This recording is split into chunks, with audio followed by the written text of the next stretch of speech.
diskusi bersama gurunda kita Zulkifli Abbas Pram Makassar dengan saudara kita si Jabat Jakarta Timur.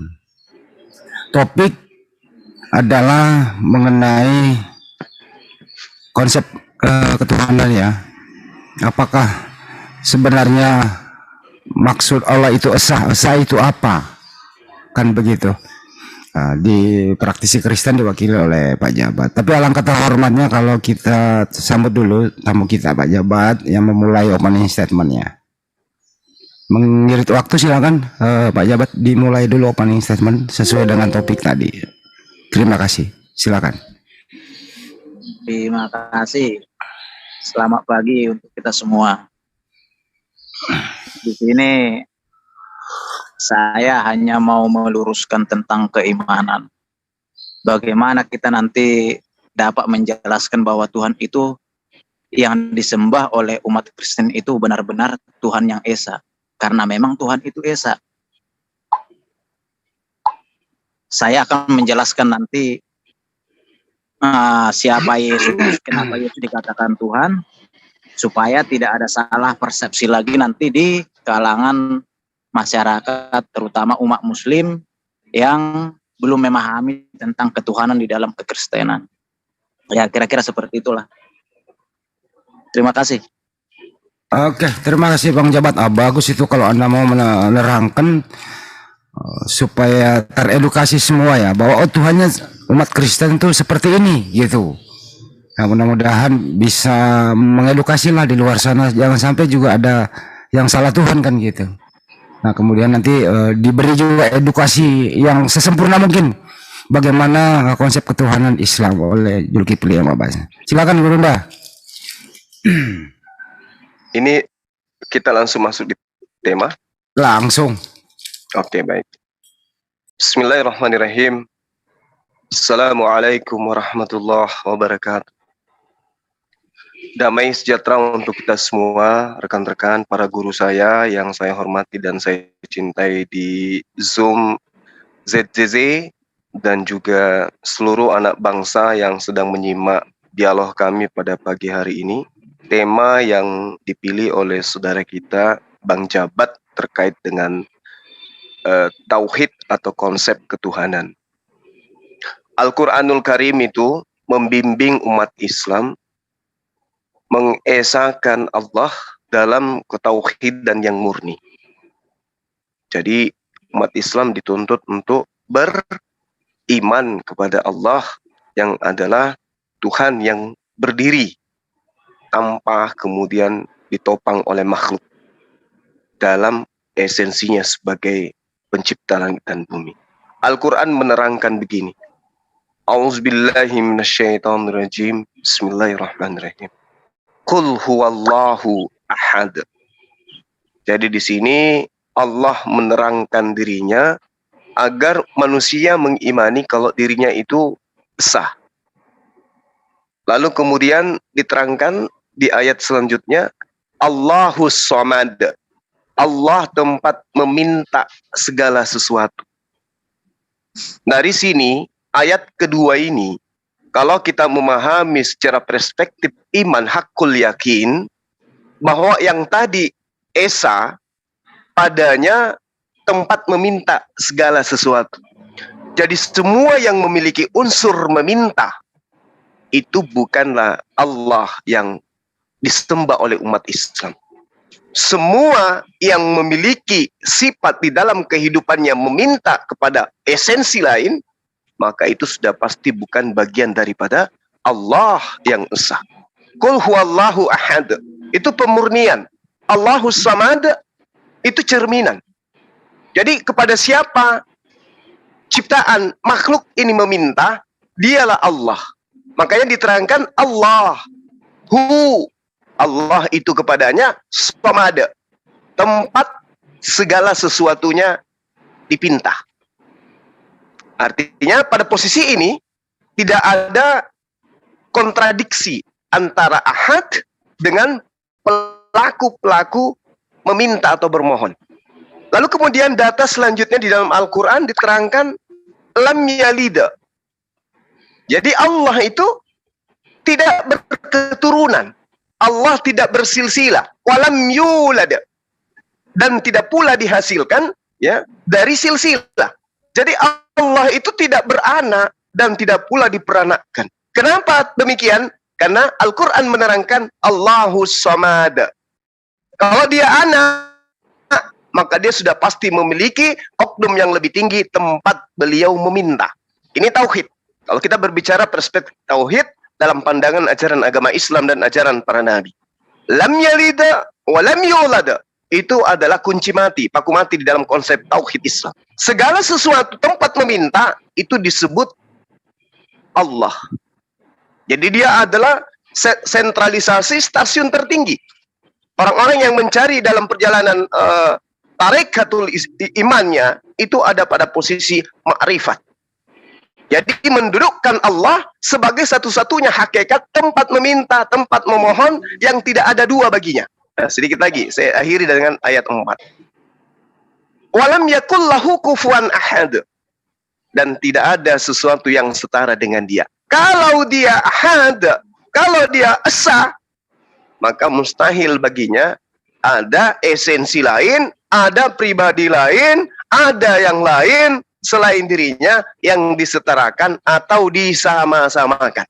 Kalau ada yang setara dengan dirinya, ada yang sama dengan dirinya, ada yang disemisalkan dengan dirinya, ada yang diserupakan dengan dirinya, maka sifat esa itu buyar. Itu bukan esa, tapi dipaksa-paksakan esa. Jadi ayat ini sudah sangat indah. Ayat ini adalah pondasi muatan isi daripada tauhid Islam, yang mana dalam dalil-dalil surah Al-Ikhlas ini adalah cerminan ajaran para nabi. Qul huwallahu ahad, Allahus samad, lam yalid wa lam yulad wa lam yakul lahu kufuwan ahad. Sekira begitu sementara dari saya yang awam ini. Insya Allah ke depan kita akan belajar untuk kemudian memberikan edukasi yang lebih hebat lagi tentang tauhid. Demikian sementara, silakan. Terima kasih Bang Juma menjelaskan tauhid yang sebenar-benarnya tauhid dengan surat Al-Ikhlas yang begitu sangat menjelaskan sampai ke akar-akarnya. Mudah-mudahan Pak Jabat juga bisa menjelaskan siapa Tuhannya, nama Tuhannya siapa, apakah esa Tuhannya Kristen itu. Tentu juga mempunyai data di Bible. Silakan Pak Jabat. Ya, terima kasih. Saya akan membuka Ulangan 6 ayat 4 sampai 5. Di situ dikatakan, dengarlah hai orang Israel, Tuhan itu Allah kita, Tuhan itu Esa. Kasihilah Tuhan Allahmu dengan segenap hatimu dan dengan segenap jiwamu dan dengan segenap kekuatanmu. Itu diterangkan kembali oleh Yesus di dalam Markus 12 ayat 29 sampai 30. Hukum yang terutama ialah, dengarlah hai orang Israel, Tuhan Allah kita, Tuhan itu Esa. Kasihilah Tuhan Allahmu dengan segenap hatimu dan dengan segenap jiwamu dan dengan segenap akal budimu dan dengan segenap kekuatanmu. Makna dari kedua firman Tuhan di atas, makna kedua dari firman tersebut sangat jelas mengatakan suara hilang, Bang. Ya, Bang. Ada. Maka kecil memang suaranya. Pak Jabat bisa diangkat dikit suaranya Pak Jabat. Oke. Ya, lanjut. Ya, sangat jelas di situ dari kedua firman itu dikatakan bahwa Tuhan itu Esa, artinya tidak ada Tuhan selain Allah. Itulah sebabnya Tuhan yang Esa, yaitu Allah pencipta langit dan bumi yang pernah turun ke dunia dalam rupa manusia dengan menjadikan firman-Nya menjadi manusia, dan Allah sebagai rohnya yang disebut dengan nama Tuhan Yesus adalah Tuhan yang Esa, yaitu Allah pencipta langit dan bumi. Karena Tuhan itu Esa, maka iman Kristen pun harus Esa, artinya jangan pernah menyekutukan atau menduakan Tuhan itu. Karena upah dari menyekutukan atau menduakan Tuhan itu sangat jelas adalah neraka yang kekal. Maka jangan sampai umat Kristen dan mungkin umat manusia menyetarakan atau mensejajarkan seorang nabi ataupun rasul dengan Tuhan Yesus. yaitu Allah pencipta. Karena hal tersebut suatu perbuatan yang menduakan Allah atau iman yang dualisme. Itulah sebabnya di dalam kitab Wahyu 1 ayat 8 dikatakan apa? Aku adalah Alfa dan Omega, itu perkataan Yesus. Ya kan? Firman Tuhan Allah yang ada dan yang sudah ada dan yang akan datang, yang Maha Kuasa. Di dalam Wahyu 22 ayat 13 juga dikatakan, aku adalah Alfa dan Omega, yang pertama dan yang terkemudian, yang awal dan yang akhir. Itu sangat jelas. Artinya apa? Bahwa Tuhan yang disembah oleh umat Kristen itu hanyalah satu, yaitu Allah. Tetapi kenapa orang Kristen menyatakan bahwa Tuhan Yesus itu adalah Tuhan? Benar, karena memang pada saat Allah turun ke dunia dalam rupa manusia, dia menjadikan firman-Nya menjadi manusia, dan Allah itu sebagai rohnya. Maka yang disembah sebagai Tuhan di dalam dirinya Yesus adalah rohnya Yesus, bukan tubuhnya Yesus. Karena apa? Karena tubuhnya Yesus itu adalah sebagai gambar rupa Allah yang bisa dilihat. Karena Allah itu adalah roh, Allah itu tidak terlihat. Tuhan itu tidak pernah terlihat karena roh. Ya kan? Jadi kalau kita merujuk dari situ semua sangat jelas bahwa kekristenan itu menyembah Allah yang esa. Kenapa saya jelaskan seperti itu? Supaya umat muslim juga mengetahui bahwa tidak ada yang namanya menjadikan manusia sebagai Tuhan. Seperti yang pernah dulu Bang Juma katakan, bahwa Yesus diperuntukkan. Apakah yang diperuntukkan di situ? Ya kan? Diperuntukkan tubuhnya Yesus yang terlihat itu sebagai gambar rupa Allah. Karena itulah wujud yang bisa dilihat.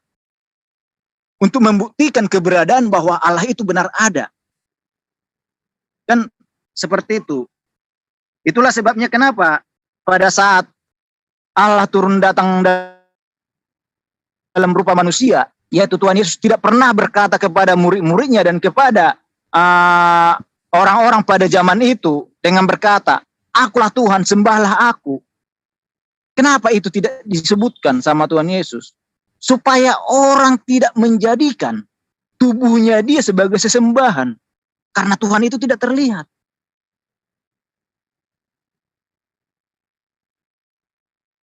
Kalau sempat yang namanya Yesus berkata, akulah Tuhan, sembahlah aku, maka manusia akan berpatokan bahwa Tuhan itu adalah manusia.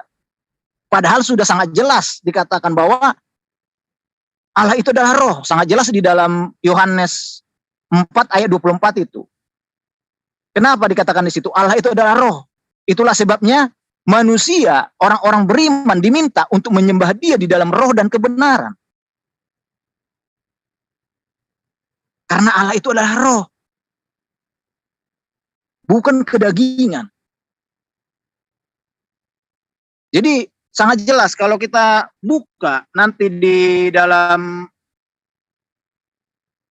ini ya, Keluaran 20 ayat 3 sampai 5. Jelas dikatakan di situ.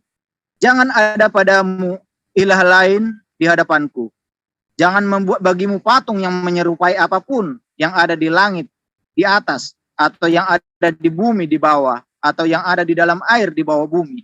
Jangan sujud menyembah kepadanya atau beribadah kepadanya. Sebab aku Tuhan Allahmu adalah Allah yang cemburu, yang membalaskan kesalahan bapa kepada anak-anaknya, kepada keturunan yang ketiga dan keempat dari orang-orang yang membenci aku.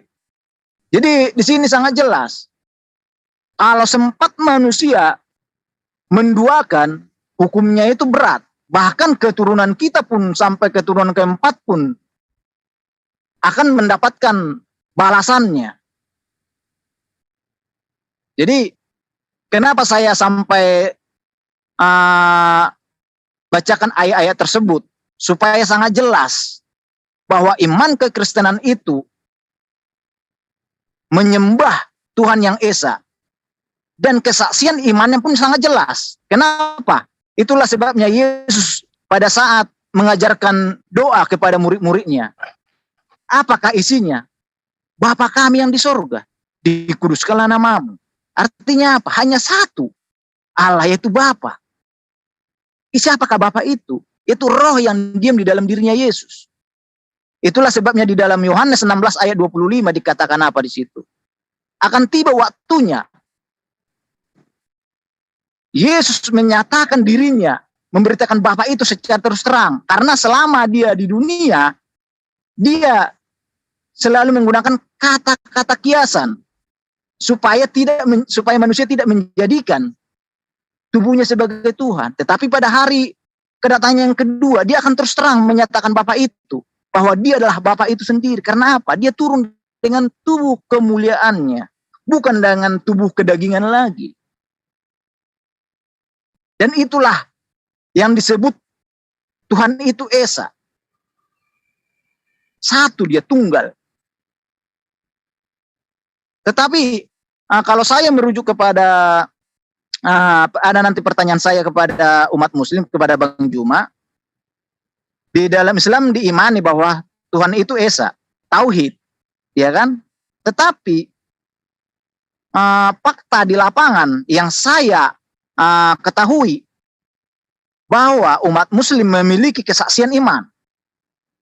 Dan kesaksian imannya itu dualisme. Kenapa saya katakan dualisme? Ada dua unsur di situ, yaitu dua kalimat syahadat. Memang di dalam dua kalimat syahadat itu mengatakan bahwa satu-satunya Allah dan Nabi itu adalah Rasul. Kan gitu. Padahal kalau kita merujuk kepada pemahaman yang benar, pada saat umat muslim mengimani Al-Quran itu, menjadikan Al-Quran itu sebagai pedoman hidup, untuk mengenal Allah itu, untuk bisa dapat hidup di dalam kebenaran, itu sudah otomatis mempercayai bahwa Nabi adalah utusan Allah. Tanpa disebutkan pun di situ, di dalam kesaksian iman muslim dalam dua kalimat syahadat itu sudah sangat jelas mengimani bahwa Nabi itu adalah utusan. Tetapi yang terjadi umat muslim itu melakukan kesaksian iman dengan dualisme di situ. Padahal dikatakan iman itu Tuhan itu Esa, maka iman itu pun harus Esa.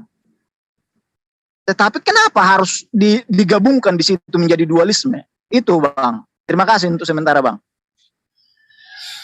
Baik. Terima kasih saudara jabat ya. Bismillahirrahmanirrahim. Al-Baqarah ayat 21 menerangkan begini. Ya ayyuhan nasu u'budu rabbakumul ladzi khalaqakum walladzina min qablikum la'allakum tattaqun. Wahai seluruh manusia, sembahlah Tuhanmu yang telah menciptakan. Berarti Tuhan itu menciptakan. Yang diciptakan bukan Tuhan. Yang disembah kemudian adalah yang menciptakan. Jangan menyembah yang diciptakan. Jadi Allah menerangkan, menyeruh, ya ayuhan nasu u'budu rabbakumul ladzi khalaqakum walladzina min qablikum. Orang-orang sebelum kamu pun diciptakan. La'allakum tattaqun, agar engkau bertakwa. Ini perintah. Lalu kemudian di dalam pemahaman umat Islam terkait dengan tauhid, Allah Subhanahu wa taala menyeru kepada baginda Rasul Muhammad sallallahu alaihi wasallam bahwa engkau bukan utusan baru, engkau bukan orang pertama yang kuseru agar menyeru kepada seluruh manusia untuk menyembah hanya kepadaku. Wa ma arsalna min qablika mir rasulin illa nuhi ilaihi annahu la ilaha illa ana fa'budun. Aku tidak mengutus seorang rasul pun sebelum engkau Muhammad, illa kecuali aku wahyukan kepadanya bahwa tidak ada Tuhan yang berhak disembah selain aku. Oleh karena itu ya Muhammad, maka sembahlah aku. Fa'budun. Nah, terkait dengan data yang saudara kita bawa, berbicara mengenai tauhid, kitabnya Bani Israel di dalam Devarim 32 nomor 39 jelas dikatakan, lihatlah sekarang bahwa akulah dia, tidak ada ilah kecuali aku. Akulah yang mematikan. akulah yang mematikan. Berarti yang dimatikan bukan aku. Akulah yang menghidupkan. Berarti yang dihidupkan sebagai objek itu bukan aku. Yang mati dan yang dihidupkan, yang dimatikan, dan seterusnya, itu bukan aku. Posisiku adalah apa yang kemudian aku sudah terangkan kepada kalian. Apa yang telah aku sampaikan kepada kalian, itulah aku. Allahus Samad. Allah tempat meminta segala sesuatu. Dia tidak beranak dan tidak pula diperanakkan, dan tidak ada yang setara dengan dia. Jauh dari itu, kitabnya Bani Israel menerangkan. Kalau sahabat kita tadi menjelaskan, roh adalah, Tuhan itu adalah ruah. Lalu kemudian Yesus itu jasadnya bukan ruah. Yesus tidak mengajarkan dirinya adalah Tuhan. Sebab kalau dia mengajarkan dirinya adalah Tuhan, berarti bisa didefinisikan bahwa Tuhan itu adalah manusia. Untuk itulah kemudian Tuhan menyeru kepada Bani Israel, lama an yadau mim misra semes ummi ma'arabah. Merujuk kepada siapa? Ki. Lalu apa yang diterangkan? Apes bil adai aniyot hepape wa en awad. Apa yang diterangkan di sana? Supaya semua orang tahu, kata Tuhan. Mulai dari terbitnya matahari sampai dengan terbenamnya matahari, orang semua harus tahu. Yada'u mim masra zm mim mar'araba. Semua harus tahu. Dari terbitnya sampai terbenamnya matahari. Apa yang ingin ditahu oleh manusia berkenaan dengan pernyataan Allah? Tidak ada yang di luar aku. Berarti Yesus ini bukan Tuhan. Menuhankan Yesus berarti tidak mentauhidkan Allah. Menuhankan manusia bernama Yesus, mau dia katakan ketika dia datang aku Tuhan atau tidak, namun pada prinsipnya setelahnya dituhankan, maka dia telah melanggar akidah para nabi, melanggar ajaran Tuhan. Jatuhnya kepada kesyirikan. Sementara Tuhan mengatakan di dalam kitabnya Bani Israel, aku inilah Tuhan, tidak ada yang lain. Jadi kalau Anda menuhankan Yesus hanya karena mengatakan dia adalah roh, dia dilahirkan dari roh dan seterusnya, inilah yang ditentang oleh para nabi. Makanya diterangkan oleh Al-Quran, wa ma arsalna min qablika mir rasulin illa nuhi ilaihi annahu la ilaha illa ana, la ilaha illa ana, la ilaha illa ana. Tidak ada Tuhan selain aku. Tidak ada Tuhan selain aku. Ani yote pape wa en ewo, tidak, akulah Tuhan, tidak ada yang lain di luar aku. Ini yang diterangkan oleh Al-Quran. Makanya dia itu tauhid. Dia itu Tuhan. Dia sendiri. Makanya umat Islam itu memiliki tangga-tangga iman di dalam mentauhidkan Allah. Imannya harus taklid. Ya, dia harus mengetahui ilmu atau ilmu yakin. Mereka harus mengerti iman iyana atau ainul yakin. Dia harus mengerti iman hak atau hakul yakin. Mereka harus mengerti hakikat akan Allah, iman hakikat. Nah, inilah tingkatan-tingkatan tentang keimanan mentauhidkan Allah. Makanya Al-Quran itu menyeru tentang apa yang kemudian yang dinobatkan oleh Allah kepada baginda Rasul Muhammad SAW untuk seluruh manusia. Tsumma auhayna ilaika anittabi' millata Ibrahim hanifan wa ma kana minal musyrikin. Seru manusia, wahai Muhammad, aku wahyukan kepadamu, seru manusia, ikuti ajaran Abraham yang lurus. Dan Abraham bukanlah termasuk orang-orang yang musyrik. Ketika Abraham didatangi oleh malaikat, ketika Abraham melihat penglihatan, ketika Abraham kemudian mimpi, apakah kemudian objek yang datang dalam mimpinya, objek yang datang dalam penglihatannya dituhankan? Tidak. Tetap saja dia menganggap yang datang itu adalah penghubung perantara antara Tuhan pencipta langit dan bumi dengan dirinya. Makanya seruannya jelas. Seruannya jelas. Apa yang diserukan? Anittabi' millata Ibrahim hanifan. ikuti ajaran, didikan, literasi penyampaian akidah Abraham yang lurus itu. Wahai Muhammad, serukan kepada kaummu. Jadi tidak ada konsep di dalam ilmu tauhid kemudian menyatakan, oh, Tuhan itu pernah menjadi makhluk. Tuhan itu pernah menciptakan dirinya. Tuhan itu pernah nyamar jadi makhluk. Tuhan itu pernah berinkarnasi. Tuhan itu pernah ini. Tuhan itu pernah ini. Pernah kehilangan esensinya sebagai Tuhan. Pernah 33 tahun meninggalkan keesaannya, meninggalkan kekuasaannya, meninggalkan kodratnya. Pernah dia kehilangan kekuasaan. Pernah dia kehilangan ketuhanan. Alam semesta ini pernah kehilangan Tuhan selama 3 hari. Lah, itu tidak disifati oleh agama tauhid. Agama samawi tidak mengajarkan konsep paganisme, politeisme, Hellenisme seperti ini. Ajaran para nabi, la ilaha illa ana. Makanya Nabi Isa alaihissalam ketika datang kepada Bani Israel, apa yang disuruhkan oleh Nabi Isa? Bismillahirrahmanirrahim. Wa izkara Isa banu Maryam ya Bani Israel. Inni Rasulullah ilaikum musaddiqan lima baina yadayhi minat Taurah. Coba. Jadi ketika Nabi Isa alaihissalam, sosok Nabi yang datang kepada Bani Israel, dicipta tanpa ayah, apa yang diseru kepada kaumnya?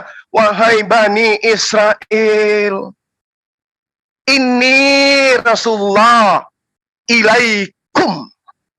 Sesungguhnya aku ini utusan Allah kepadamu, dan pencipta langit dan bumi mustahil diutus oleh hakikat yang lain. Inni Rasulullahi ilaikum musaddiqan lima baina yaday minat Taurah, yang membenarkan kitab yang diwahyukan sebelumku. Apa itu? Taurat.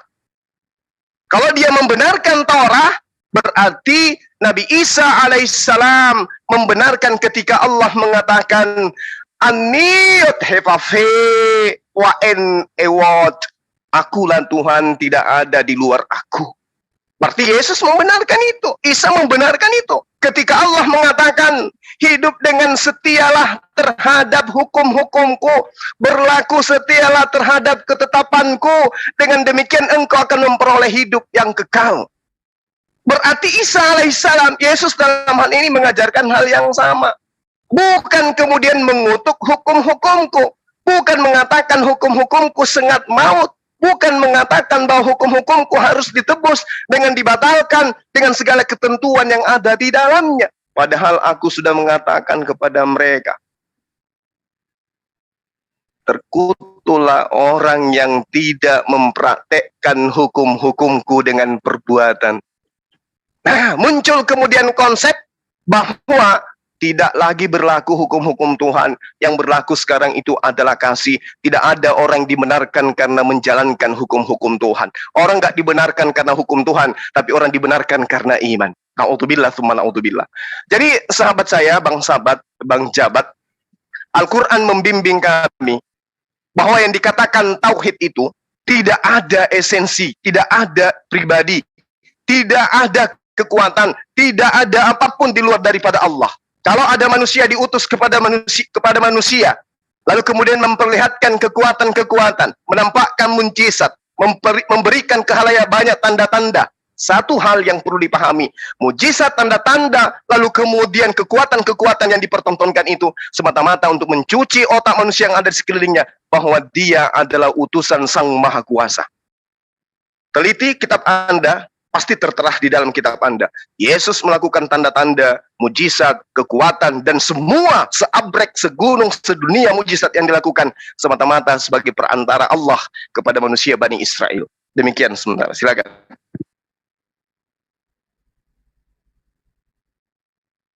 Bang Handi. Ya, Pak Jabat, silakan Pak Jabat. Kemute Pak Jabat. Ya, silakan. Ya, terima kasih untuk semua apa yang sudah disampaikan oleh Bang Juma. Tapi semuanya itu di dalam iman kekristenan itu sangat salah banget. Kenapa saya katakan seperti itu? Ya, pada saat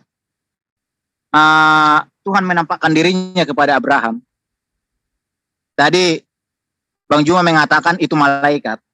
Betul, memang ada malaikat. Karena ada 3 orang di situ. Makanya rentetan dari firman itu harus dibaca. Itulah sebabnya hanya 2 malaikat yang diutus kepada Sodom dan Gomora. Makanya dikatakan di situ Tuhan menampakkan dirinya kepada Abraham. Kalau memang itu yang 3 orang itu malaikat, maka 3-tiganya itu sudah pasti yang diutus kepada Sodom dan Gomora. Tetapi itulah Tuhan satu di situ. Itulah yang dibilang keesaannya, ketunggalannya. Ya, satu di situ.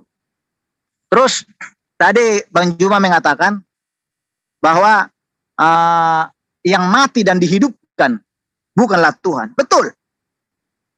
Yang Abang Juma katakan itu betul. Karena apa?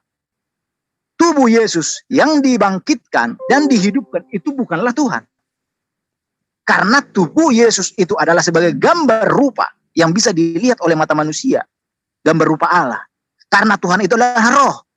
Dan Tuhan itu tidak pernah mati. Tuhan itu kekal. Itulah sebabnya pada saat Yesus itu mati, dikuburkan, 3 hari dia kemana? Ke dunia orang mati. Artinya apa? Tuhan itu kekal, Tuhan itu berkuasa. Tuhan tidak pernah meninggalkan kekuasaannya. Sekalipun dia di bumi, dia tidak pernah yang namanya kekuasaan itu direndahkan. Tetapi dalam pandangan manusia, Tuhan itu seakan-akan merendahkan dirinya dengan turun ke dunia dalam rupa manusia. Kenapa dia harus jalankan itu? Karena begitu besar kasih Allah akan dunia ini, akan semua manusia. Bagaimana caranya manusia ini yang sudah jatuh ke dalam dosa? Karena perbuatan satu orang. Perbuatan yang menyebabkan manusia jatuh ke dalam dosa. Sehingga apa? Pintu surga itu tertutup bagi manusia. Maka untuk membuka kembali pintu surga itu, Allah datang ke dunia. Dan manusia itu selalu berpikir secara jasmani, secara wujud nyata. Makanya kenapa Allah itu turun dalam rupa manusia dan menebus dosa manusia dengan darahnya yang kudus. Supaya ada tanda, ada pembuktian. Karena kalau Allah itu hanya menyatakan, kamu tetap bisa masuk surga, saya yang punya kuasa. Tergantung saya memilih siapa yang mau saya masukkan ke dalam surga. Itu adalah ilmu gaib. Sedangkan manusia itu membutuhkan yang rasional. Iman kekristenan itu rasional dan masuk di akal. Tidak ada yang namanya ilmu-ilmu gaib. Umat Kristen tidak pernah beriman dengan cukup imani dan percaya saja. Itu tidak ada. Tetapi bisa dijelaskan. Bahkan saya sudah pernah membuktikan kepada Bang Juma bagaimana secara sains, cara keturunan Allah ke dunia. Itu bisa kita buktikan.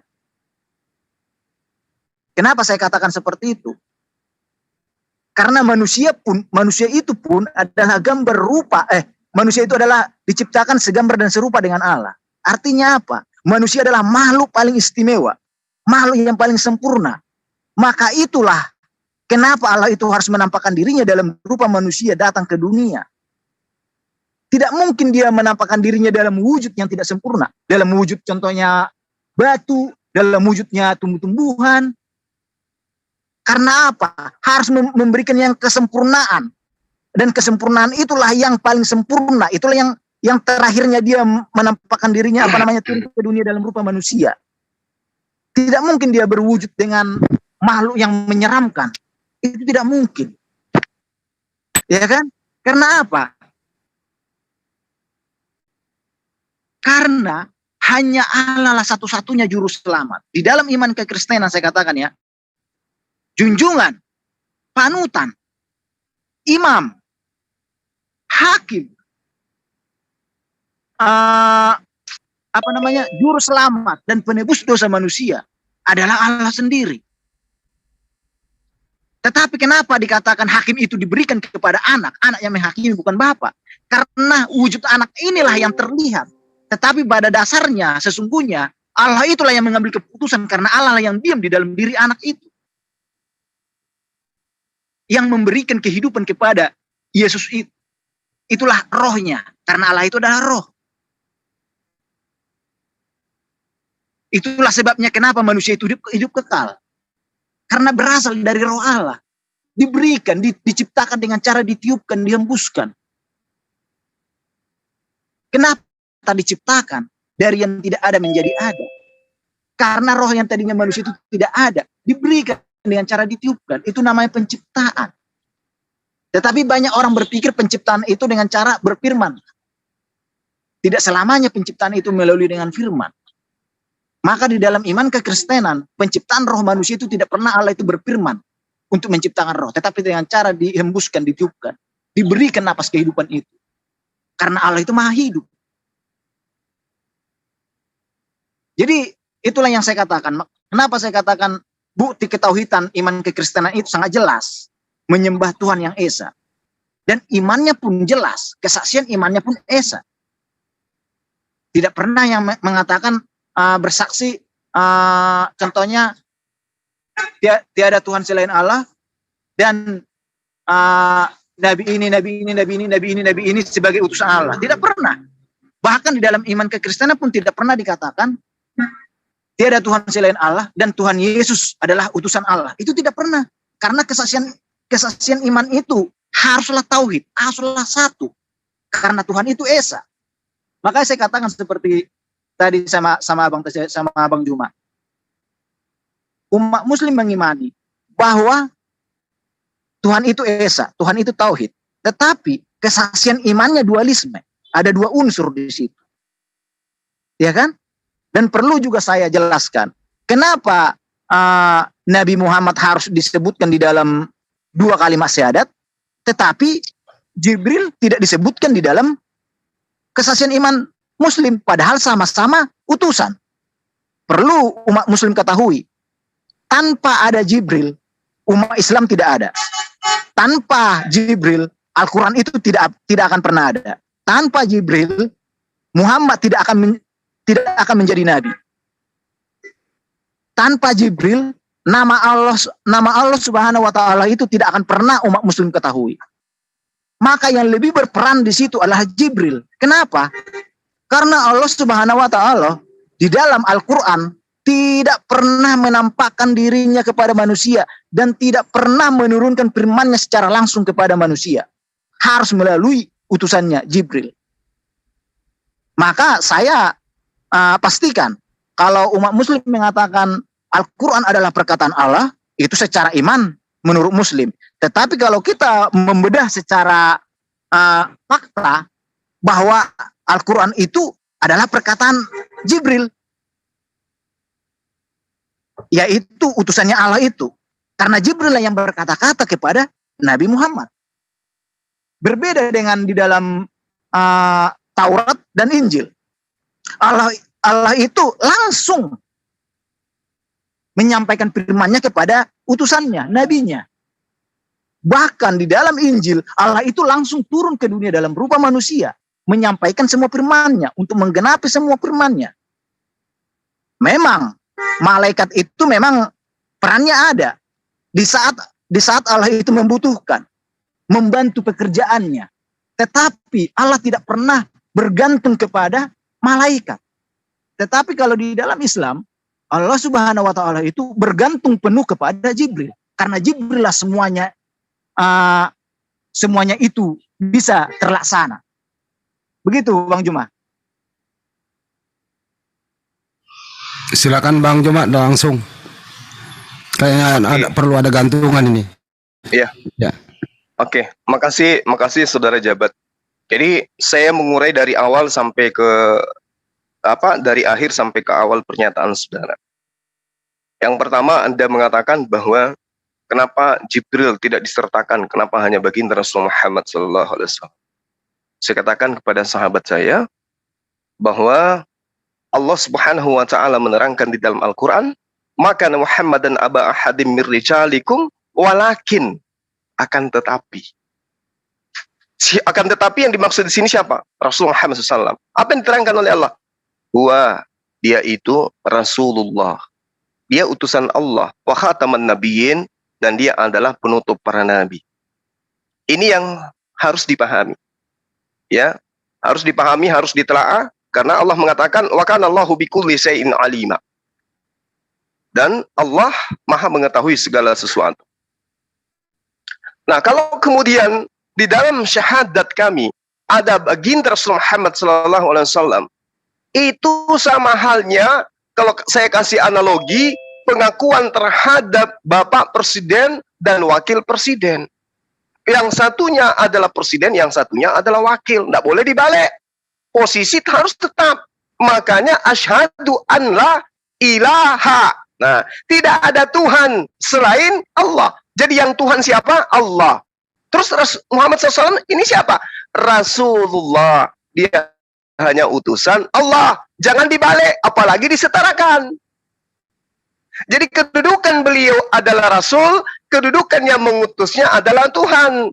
Asyhadu alla ilaha illa Allah. Tidak ada Tuhan selain Allah.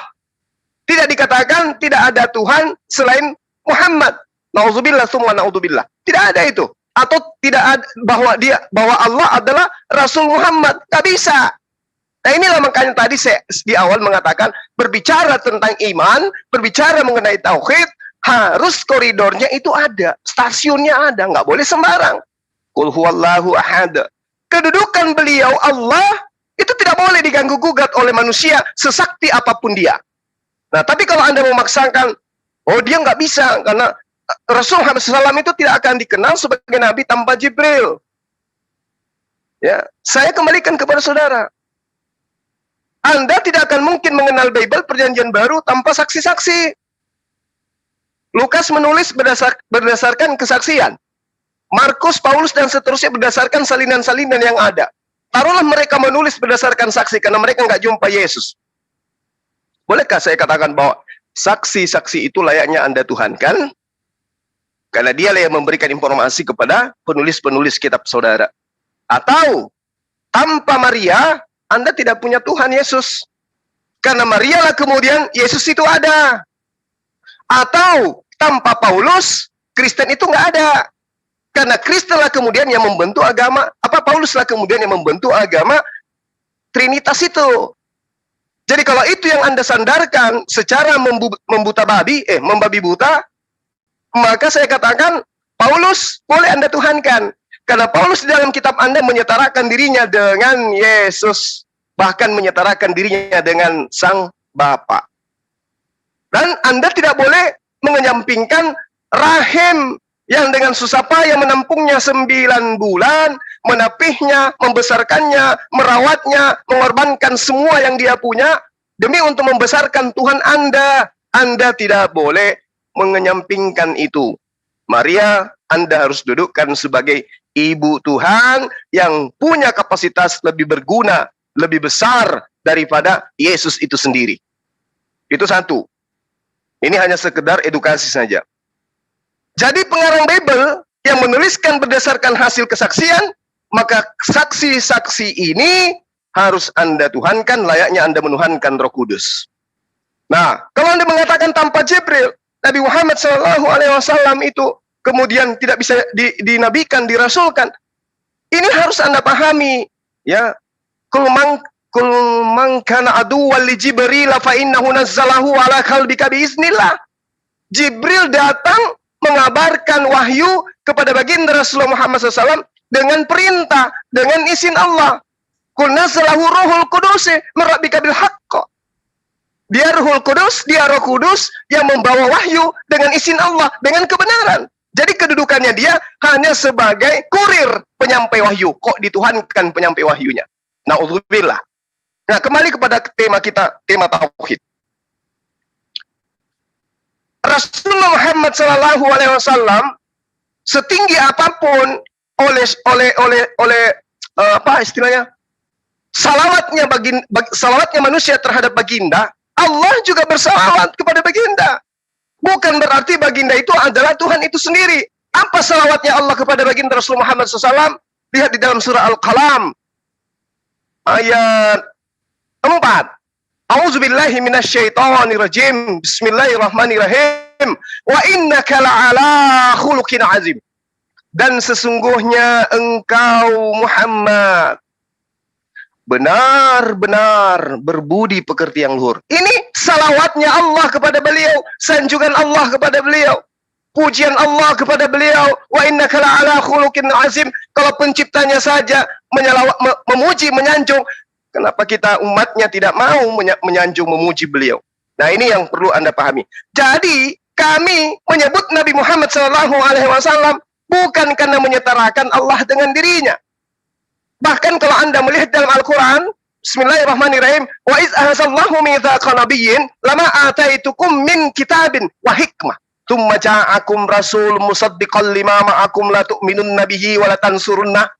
Di situ para nabi, para rasul mempersaksikan akan datangnya sosok rasul bernama Muhammad sallallahu alaihi wasallam.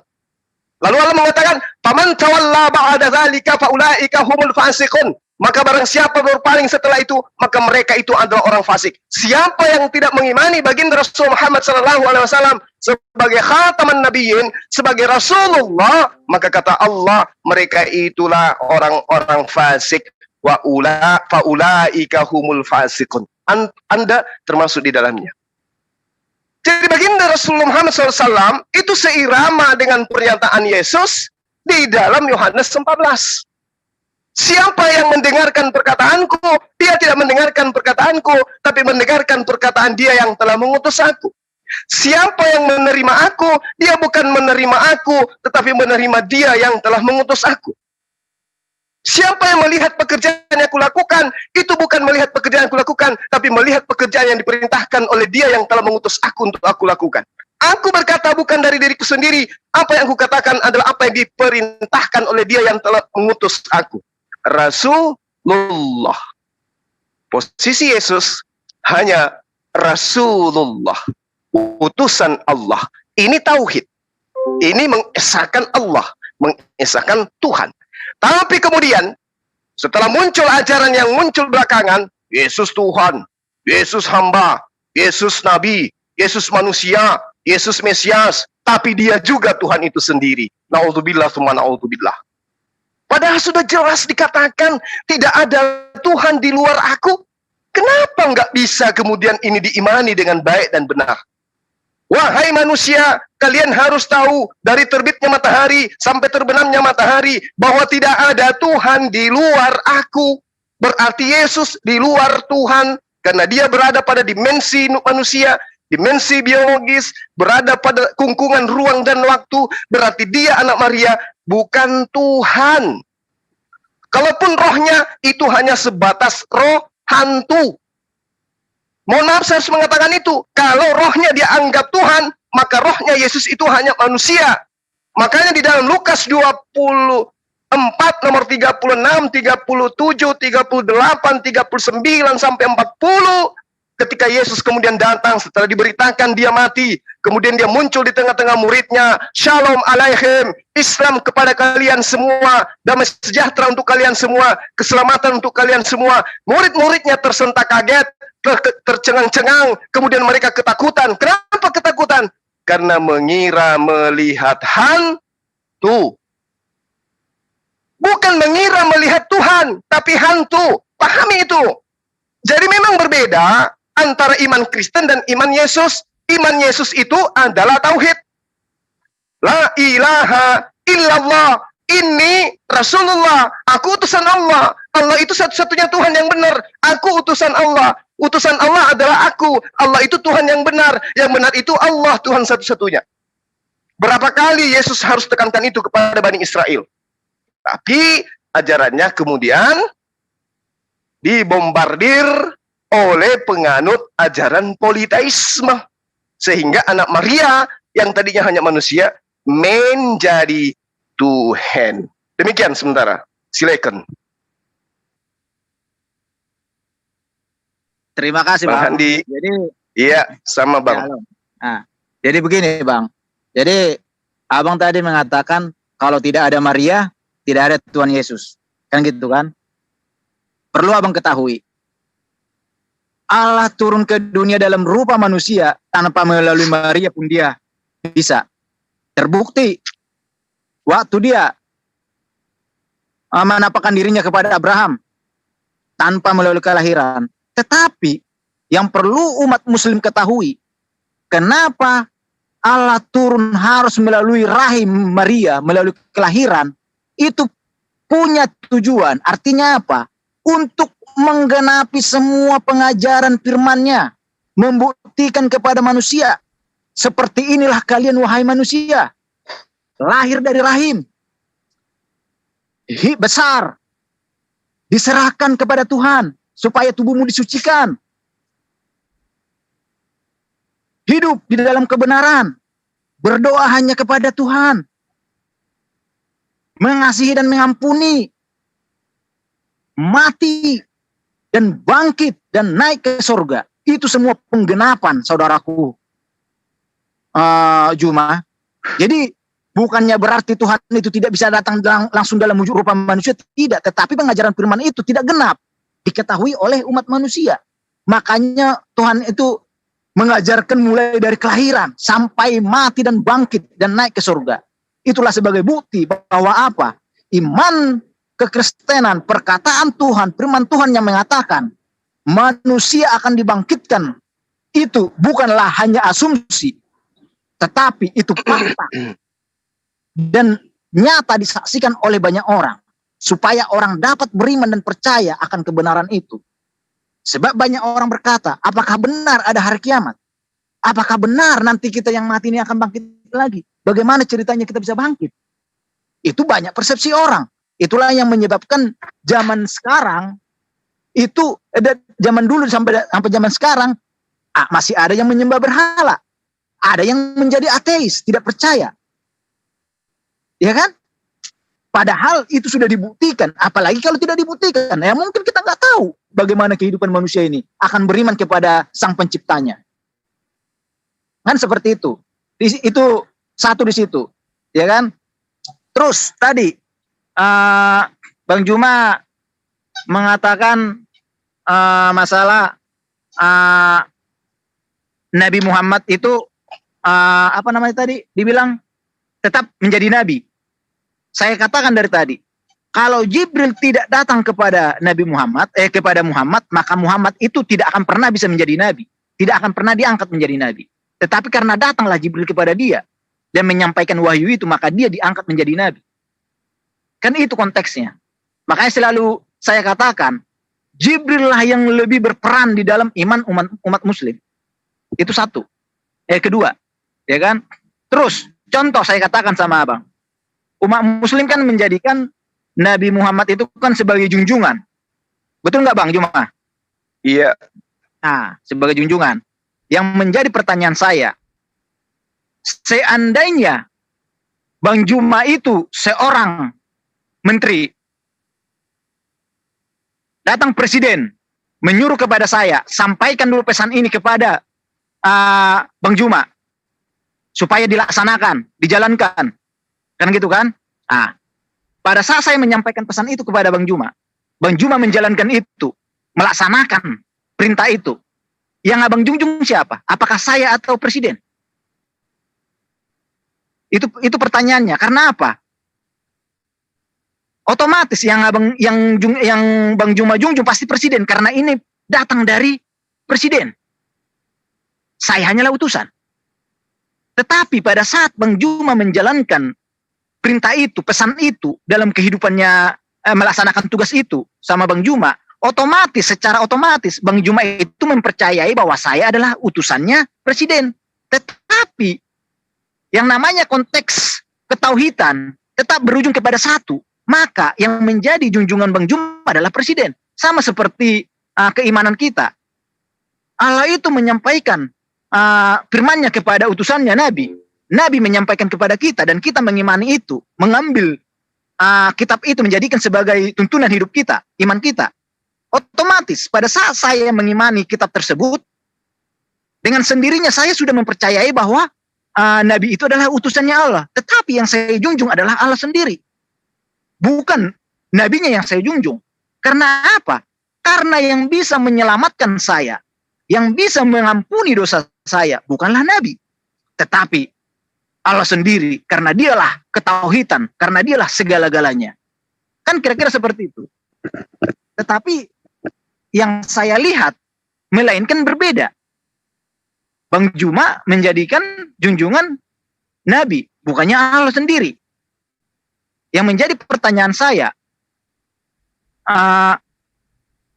apakah pada saat saya menyampaikan pesan tadi kepada Bang Juma dari Presiden, apakah yang Bang Juma junjung yang Bang Juma junjung itu saya atau Presiden? Itu pertanyaan saya, Bang. Terima kasih. Baik. Jadi pertanyaan saudara yang sangat menarik ya, lucu, gokil, dan sedikit ada aura-aura menggelikan dia.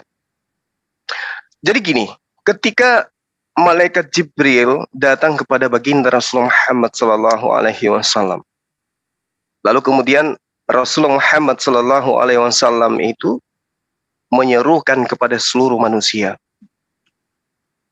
Dia kemudian dikatakan sebagai junjungan. Kenapa dia sebagai junjungan? Karena dia yang mengajak manusia mentauhidkan Allah. Kenapa dia disebut sebagai junjungan? Karena dia yang mengajarkan cara beribadah kepada Allah. Kenapa dia disebut junjungan? Karena dia yang mengajarkan umat manusia akhlak, akidah, pengetahuan, ya, disiplin ilmu, memahami tentang alam semesta, mengajarkan tentang hubungan Tuhan dengan manusia, mengajarkan tentang hak dan yang batil, mengajarkan tentang yang haram dan halal. Manusia mengetahui itu disebabkan karena beliau. Oleh karena itulah beliau menjadi junjungan kami. Junjungan dalam arti kata sebagai pembimbing, sebagai pedoman di dalam beribadah kepada pencipta langit dan bumi, dan di dalam berhubungan kepada sesama manusia. Hablum minallah wa hablum minan nas. Beliau adalah orang yang berjasa. Dia tidak boleh diumpetin, karena kalau dia diumpetin berarti ada sesuatu yang disembunyikan. Ada sesuatu yang disembunyikan. Kalau dia diumpetin, diterima ajarannya, konsepnya diterima, karena ada ada udang di balik batu, kemudian oknumnya diumpetin. Sama yang kita lihat di dalam ajaran agama saudara. Belum pernah ada orang Kristen di Indonesia khususnya yang berani mengambil tema tentang kerasulan Paulus. Apa sebab? Nah ini. Karena mereka nggak pede, mereka nggak percaya diri. Kenapa? Karena Yesus bertemu dengan Paulus aja nggak pernah. Berbeda dengan kami. Rasul Muhammad SAW itu adalah manusia prioritas utama di dalam beriman sebagai utusan Allah. Kami percaya diri kepada beliau. Di mana-mana kami selalu memuji beliau, mengharumkan nama beliau, menggaungkan nama beliau. Bahkan di setiap masjid kami seru namanya. Ya. Asyhadu anna Muhammad Rasulullah. Percaya diri kami. Gak ada malu-malunya. Kenapa? Karena kami yakin, hakul yakin beliau itu adalah manusia suci, utusan Allah, pencipta langit dan bumi, tanpa cacat, tanpa celah. Yang ada di tempat ibadah kalian lebih mantap didengarkan suara gemerincing lonceng. Cing, cing. Nama Paulus tidak pernah diseru. Kenapa? Karena sebenarnya yang Anda imani itu ajaran mereka, ajaran dia, dan kalian kemudian menganggap manusia Yesus menjadi Tuhan karena dia. Begitu diperhadapkan dengan tauhid, kalian tidak bisa ngapa-ngapain. Berdasarkan kitab kalian, kalian dipermalukan oleh Allah. Yesaya 44, nomor 10, nomor 11, siapakah mereka yang membentuk Allah, lalu menuangkan ke dalam benda? Mereka semua akan kubuat malu. Jadi kami menganggap baginda Rasulullah Muhammad SAW sebagai rasul, sebagai junjungan, karena beliaulah yang menjadi penolong. Kenapa kemudian Yesus menyeru penolong lain? Siapa penolong lain itu? Penolong lain inilah yang akan menolong seluruh umat manusia. Musa datang hanya kepada Bani Israel. Abraham datang memberikan tanda-tanda hanya kepada Bani Israel dan keturunannya. Belakangan baru kemudian syariatnya dikembangkan oleh utusan penolong lain. Bahkan kalau Anda melihat Elia diutus hanya satu orang saja. Itu yang perlu dipahami. Musa datang untuk Bani Israel, Daud Salomo untuk Bani Israel, kemudian Yesus datang untuk Bani Israel. Ketika Rasul Muhammad SAW datang untuk seluruh umat manusia. Nah, ini yang perlu saudara pahami. Perlu saudara camkan baik-baik. Jadi kami mendudukkan Rasul Muhammad SAW seperti yang saya uraikan tadi di awal, kawan. Umat Islam itu memiliki tingkatan-tingkatan iman. Apa yang tingkatan iman itu? Yang pertama adalah taklid. Tingkatan keimanan yang pertama, iman taklid. Iman ini pada posisi iman yang didasarkan pada ucapan orang lain. Jadi ulama yang mengatakan kami yang mengimani. Ini keimanan yang pertama. Dan ini sah. Walau tanpa dalil. Imam, ulama yang mengiyakan, yang mengajarkan. Lalu kemudian imam ilmu atau ilmu yakin. Tingkatan ini yaitu iman yang dimiliki oleh seorang hamba dalam menyelesaikan suatu masalah dengan dalil dan ilmu yang dimiliki. Itu namanya ilmu yakin. Yang tadi hanya iman taklid, mendengarkan, hanya dengar-dengar. Kemudian yang ketiga, iman iyanah. Iman ini seorang hamba yang meyakini bahwa Allah merupakan hakikat yang nyata, walaupun wujudnya tidak nampak, tidak dilihat. Ketika seorang berada di tingkatan iman yang ketiga ini, orang tersebut mempercayai bahwa Allah tidak gaib, tapi dia itu ada, hadir di setiap saat dalam batin setiap manusia. Itu yang harus dipahami. Jadi kami berbicara mengenai Allah, berbicara mengenai baginda Rasulullah SAW, itu tidak boleh bercampur aduk. Makanya ada syahadat. Makanya Rasul Muhammad SAW ketika datang kepada kepada orang-orang Quraisy pada masanya, apa yang dikatakan oleh baginda? Wahai sahabatku, jangan engkau tulis apapun dariku kecuali wahyu yang aku terima. Makanya hadis dituliskan belakangan. Makanya hadis itu memiliki riwayat sanad.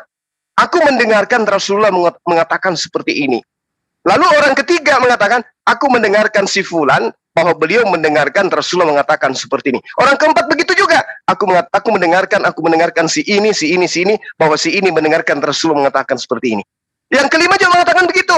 Aku mendengarkan si ini, katanya si ini mendengarkan ini. Nah, itulah yang disebut tangga hadits. Tapi kalau Al-Quran dari baginda Rasulullah Muhammad SAW disampaikan kepada para sahabatnya, dihafalkan. Dah, selesai. Karena itulah kemudian kedudukan Rasulullah tidak pernah berganti. Menjadi seperti Yesus, yang tadinya utusan, diganti menjadi Tuhan. Coba, siapa Yesus menurut Yesus? Aku ini utusan Tuhan. Lalu siapa Yesus menurut Kristen? Yesus itu adalah inkarnasi Tuhan. Yang mana yang benar? Yesus atau Kristen? Ya, jadi posisi ini sahabatku, saudaraku Bang Jabat, saya katakan kepada saudara bahwa Islam mendudukkan baginda Rasulullah Muhammad SAW itu sebagai junjungan, sebagai orang yang mengajarkan manusia tentang hukum-hukum, tentang keadilan, tentang pengisapan dunia akan dosa. Junjungan sebagai nabi. Sementara Allah itu bukan junjungan. Allah itu adalah sembahan. Anda harus tahu itu. Makanya para nabi ketika datang memiliki pengikut. Ya, pengikut. Dan pengikutnya ini menganggap bahwa mereka ini adalah gembalanya. Gembala itu apa? Pembimbing. Sama dengan junjungan. Junjungan itu apa? Pembimbing. Tapi membimbing kepada siapa? Membimbing untuk menyembah kepada Allah. Makanya diterangkan asyhadu alla ilaha illallah wa asyhadu anna Muhammadar Rasulullah. Nggak bisa bergeser, nggak bisa bertukar. Allah sembahan, Rasulullah SAW utusan. Jadi untuk menjadi seorang muslim harus mengimani bahwa Allah satu-satunya Tuhan yang benar dan Rasulullah Muhammad SAW adalah utusan Allah. Sama seperti Yesus. Hidup kekal itu adalah mereka mengenal engkau satu-satunya Tuhan yang benar dan mengenal aku yang engkau utus. Berarti aku adalah utusanmu. Utusanmu berarti bukan kamu. Kamu yang mengutus, aku yang diutus. Demikian. Terima kasih, Bang. Jadi Bang Juma harus perlu ketahui. Tadi Bang Juma mengatakan bahwa Yesus itu hanyalah utusan. Padahal Yesus sudah sangat jelas berkata dengan apa? Dia menyatakan dirinya adalah Allah itu sendiri melalui kata kiasan.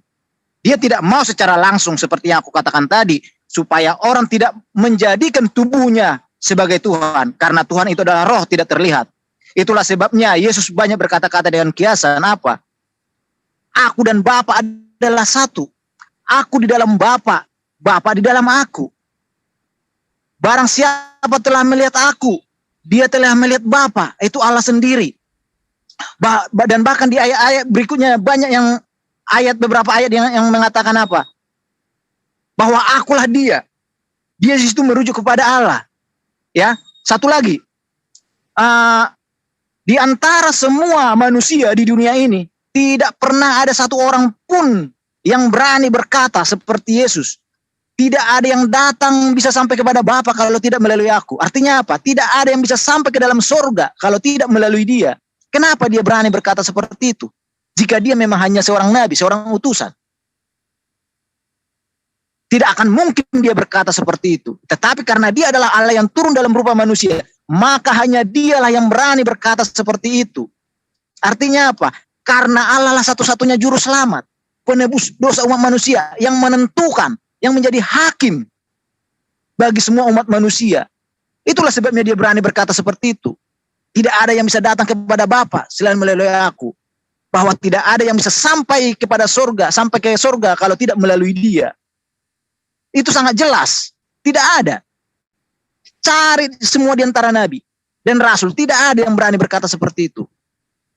Karena bukan hak dia untuk mengatakan itu, tetapi hak Tuhanlah yang berani mengatakan itu. Karena Tuhan Allah yang menjadi rohnya dia. Dan dia berkata-kata melalui penampakannya dalam wujud rupa manusia, yaitu tubuhnya Yesus. Itulah sebabnya dikatakan di dalam Kolose 1 itu, di ayat 15-17 kalau tidak salah itu, dia adalah gambar dari rupa Allah itu. Sangat jelas di situ, ya kan? Terus tadi Bang Juma tadi, apa tadi yang Bang Juma katakan ya? Yang mengatakan junjungan adalah Nabi, ya kan? Yang berhak untuk kita junjung di dalam keimanan, yang berhak untuk kita junjung tinggi hanyalah satu, hanyalah Allah sendiri. Itu kalau di dalam iman kekristenan. Saya kalau menurut umat muslim itu sesuatu iman yang benar, ya saya tidak menyalahkan. Itu hak dari setiap orang beriman, ya kan? Tapi saya hanya mempertanyakan saja. Seperti itu. Tetapi seperti yang Bang Juma katakan tadi, karena Abang menyinggung mengenai hadis tadi, ya kan? Bang Juma mengatakan bahwa Nabi Muhammad itu tidak bercacat dan tidak bercela, ya kan? Tetapi di dalam hadis juga ada dikatakan. Tapi saya kurang hafal hadisnya ini, tetapi mungkin nanti suatu saat bisa saya tunjukkan hadisnya. Di situ dikatakan apa? Dosa Nabi Muhammad yang terdahulu dan yang akan datang telah diampuni. Berarti apa? Bahwa Nabi Muhammad memiliki dosa. Bahkan dosa yang akan datang pun diampuni. Kalau kita merujuk makna dari dosa yang akan datang ini, apakah nanti di saat Nabi Muhammad dibangkitkan, naik ke surga, di surga pun nanti manusia memiliki dosa, sehingga dikatakan dosa yang terdahulu dan dosa yang akan datang telah diampuni? Coba Bang Juma jelaskan. Terima kasih. Iya. Jadi Allah Subhanahu wa taala menerangkan di dalam Al-Qur'anul Karim seperti yang saya terangkan tadi ya.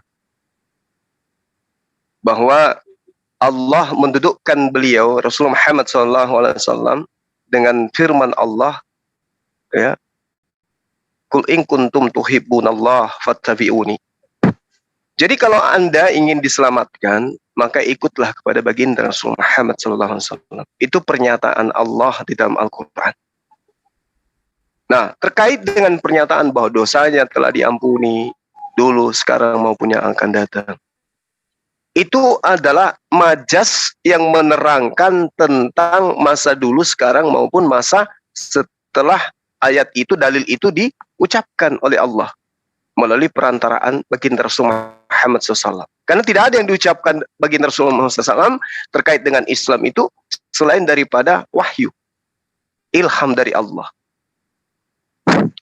Nah, dengan terkait dengan dosanya, justru itulah yang harusnya Anda jadikan sandaran. Oh, ternyata selevel baginda Rasulullah Muhammad SAW juga punya potensi untuk melakukan dosa. Berarti dia bukan Tuhan, berarti dia bukan Allah. Anda harusnya sudah paham di situ. Nah, lalu kemudian Anda mengatakan bahwa tidak ada selain Yesus yang mengatakan bahwa akulah jalan, akulah keselamatan, tidak ada yang sampai kepada Bapa tanpa melalui aku. Nah, Al-Quran tadi saya sudah uraikan. Qul in kuntum tuhibbunallah fattabi'uni yuhibbukumullah wa yaghfir lakum dzunubakum wallahu ghafurur rahim. Kalau mau sampai kepada Allah, kata baginda Rasul Muhammad SAW, menurut perintah Allah, fattabi'uni, maka ikutilah aku. Ketika manusia mengikuti baginda Rasul Muhammad SAW, maka secara otomatis mendudukkan Yesus sebagai utusan Allah. Nah, kalau mengatakan tidak ada yang sampai kepada Bapa tanpa melalui aku, berarti iman Islam itu sudah benar, mendudukkan Yesus sebagai utusan Allah. Berarti untuk sampai kepada Allah harus mengikuti perintah Yesus, jangan mengikuti perintah Paulus. Berarti kalau mengikuti Yesus untuk sampai kepada Allah harus tauhid, nggak boleh trinitas. Karena Yesus tidak mengajarkan trinitas, Yesus mengajarkan tauhid. Nah, sekarang kalau Anda menjagokan Yesus, oleh karena dia adalah satu-satunya jalan menuju kepada Allah, menuju kepada yang kalian sebut dengan Bapa. Pahami, Yesus itu berbicara di abad pertama dan kepada Bani Israel. Tidak ada yang sampai kepada Bapa tanpa melalui aku.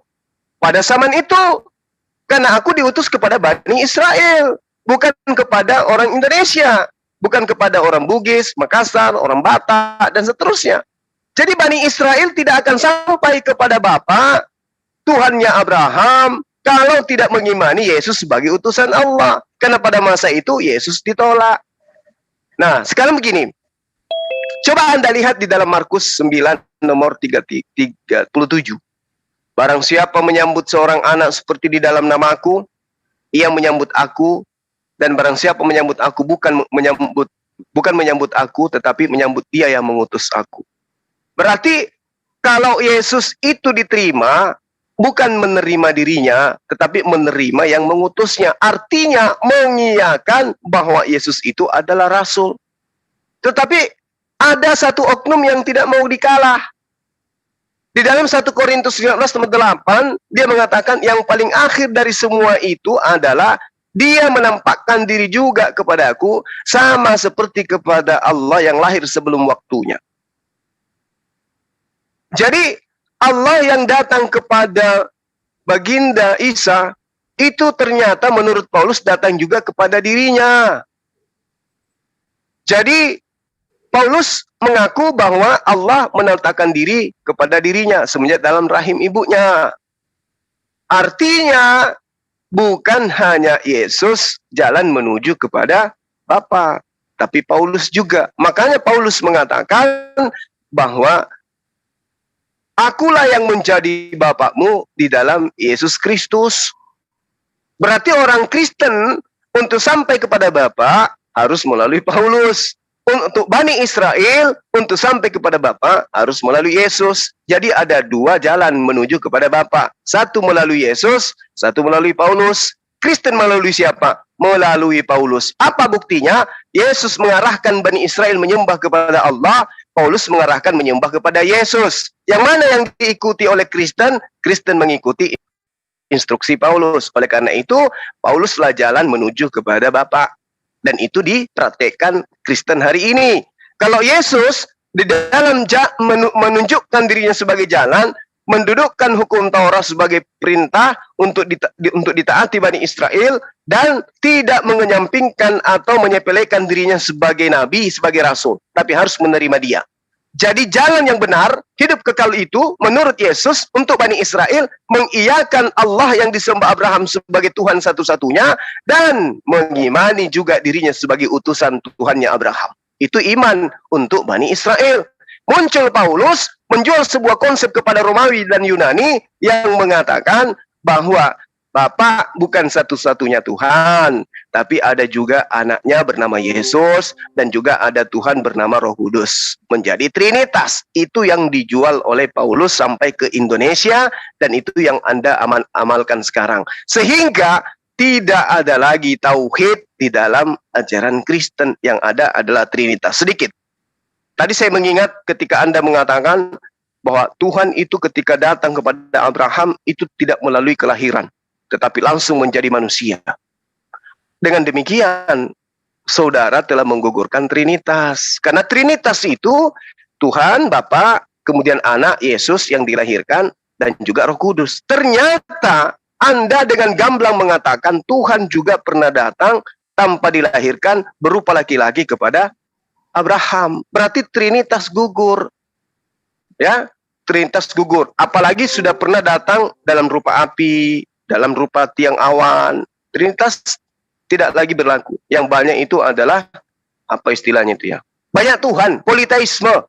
Ya, banyak Tuhan. Bukan lagi four, bukan lagi five, bukan. Tapi banyak. Jadi gugur Trinitas itu. Nah, yang benar kemudian kembali kepada ajaran para nabi, ajaran Yesus lah. Gak usah ke Musa, terlalu berat. Gak usah ke Nabi Muhammad SAW, terlalu berat. Kembali aja kepada Yesus. Apa kata Yesus? Hidup kekal itu adalah mereka mengenal Engkau satu-satunya Tuhan yang benar. Jadi jangan dibikin dua-duanya atau tiga-tiganya. Jangan. Satu-satunya. Dan pada saat Yesus mengatakan satu-satunya, dia menunjuk kepada dirinya dan mengenal aku sebagai Rasulullah, utusan dari yang satu-satunya itu. Saya kira begitu, Bang Jabat. Semoga apa yang saya sampaikan ini bisa dijadikan sebagai renungan, ya, bahwa dengan mencari Islam, Anda menjadi pengikut Yesus. Silakan. Oke, Bang. Jadi begini, Bang. Jadi apa yang Abang katakan itu tentang Trinitas itu, Tritunggal itu, memang benar. Bahwa Tritunggal itu memang tidak ada. Di dalam Alkitab itu tidak ada. Tetapi pemahaman Tritunggal itu digunakan oleh bapak-bapak gembala untuk pengenalan pribadi. Dan jujur saya katakan, itulah yang mau saya luruskan sekarang. Bahwa pemahaman Tritunggal itu tidaklah benar secara firman Tuhan. Dan saya bisa menjelaskan itu. Itulah pergumulan saya sekarang. Bahkan sudah saya katakan, banyak gembala yang coba saya ajak diskusi. Bahkan ke LAI pun saya datang untuk meluruskan itu semua. Karena pemahaman Tritunggal itu tidak ada di dalam firman Tuhan. Tidak ada pengajaran firman Tuhan di dalam Alkitab yang mengatakan Tuhan itu tiga pribadi. Tetapi pemahaman tentang Tritunggal tiga pribadi ini adalah pemahaman ajaran yang digunakan oleh bapak-bapak gembala. Karena apa? Mungkin mereka tidak bisa menjelaskan secara satu pribadi. Tetapi saya jelaskan secara satu pribadi. Bagaimana? Itu panjang ceritanya. Itulah yang saya katakan sama Bang Juma tadi. Kalau Bang Juma mengatakan gugurlah Tritunggal, memang gugur Tritunggal. Saya katakan, saya pastikan, saya saksinya di sini. Dan mudah-mudahan mantap. dunia mendengar. Sebentar, izin dulu. Dan, mantap Tritunggal gugur pagi ini ya. Ya. Dan mudah-mudahan seluruh dunia, gembala-gembala mendengar ucapan saya ini, diskusi kita ini, dan semoga mereka mau mengundang saya untuk berdiskusi, supaya saya jelaskan kebenaran itu. Dan itulah pesan Tuhan kepada saya, untuk meluruskan semua ini. Ya kan? Nah, tadi menyangkut untuk masalah Paulus yang mengatakan, akulah Bapa. Ya kan? Bapa di situ merujuk kepada apa? Bapa di situ merujuk kepada gembala.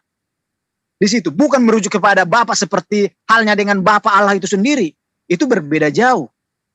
Makanya kita harus memahami konteks dari firman itu. Kata sebutan Bapa tidak ujuk-ujuk langsung merujuk kepada Allah semua. Tidak bisa. Itu semua ada konteksnya nanti di situ. Nanti diskusi berikutnya bisa nanti saya jelaskan itu untuk lebih detailnya lagi nanti di situ. Ya kan? Untuk mengenai seperti yang Bang Juma katakan tadi, bahwa Yesus itu tetap merujuk kepada utusan, ya kan? Utusan. Itu kenapa Bang Juma mengatakan itu? Karena tidak memahami kebenaran yang sebenarnya. Perlu Bang Juma ketahui bahwa kenapa dikatakan akulah jalan hidup dan kebenaran. Artinya apa? Karena Allah itu adalah kebenaran. Yesus itu Allah yang turun dalam rupa manusia adalah kebenaran.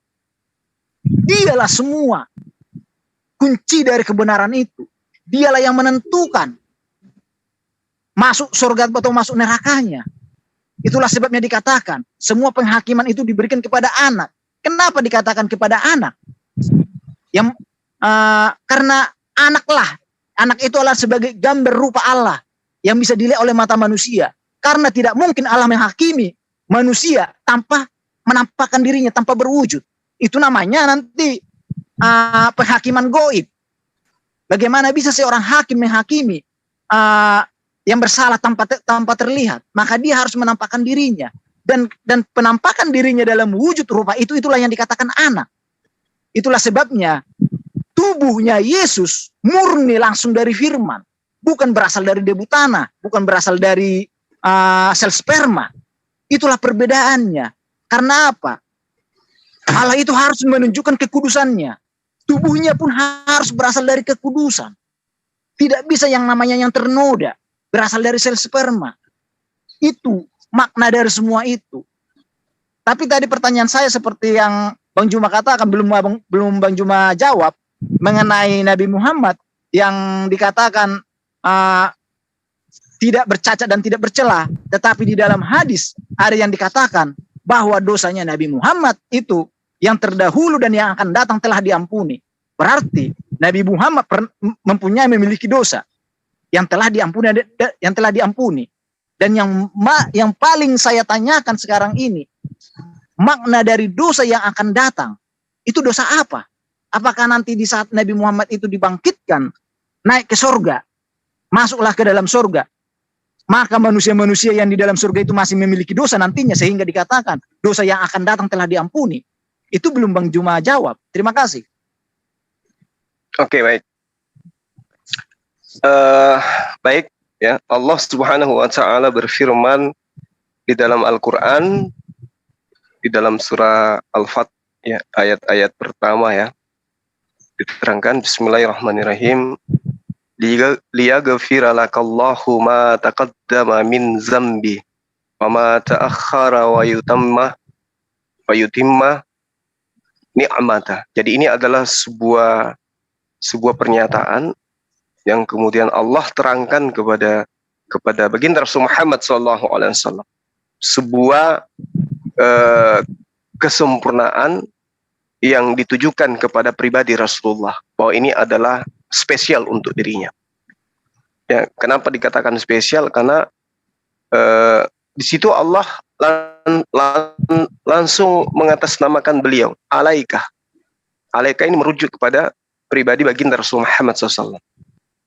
Liyaghfira lakallahu ma yataqaddama min zambi wa ma ta'akhkhari wa yutimma ni'mata 'alaika wa yahdiyaka siratal mustaqim.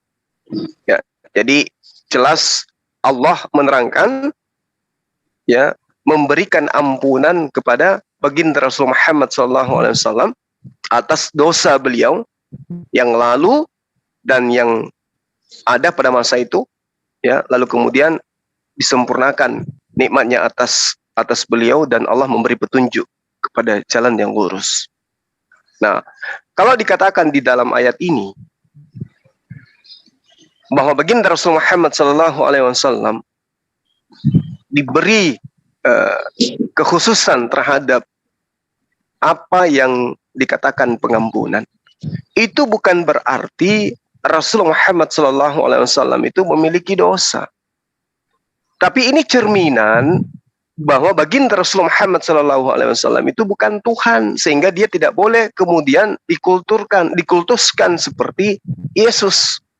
Nabi Isa alaihissalam dikatakan Nabi Isa alaihissalam tidak memiliki cacat, tidak memiliki dosa menurut kitab saudara. Tapi menurut kitab saudara juga dia memiliki daftar dosa. Sementara dia dikatakan Tuhan.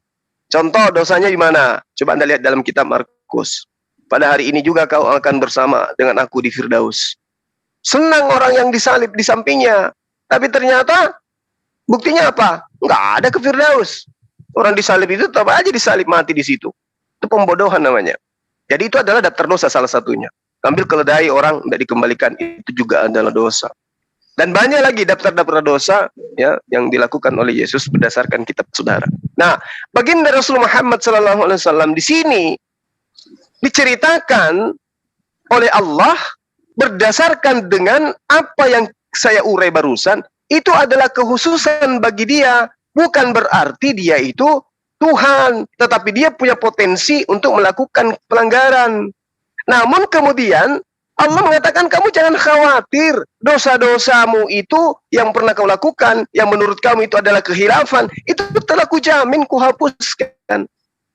Dan ini pengampunan dosa yang ada di dalam Al-Quran ini, yang memang di dalam hadis juga ada ya, ketika Siti Aisyah bertanya kepada beliau, ya Muhammad, kenapa engkau mendirikan sholat siang dan malam sampai kakimu itu bengkak-bengkak, kakimu pecah-pecah berdiri untuk beribadah sujud kepada Tuhanmu? Kenapa?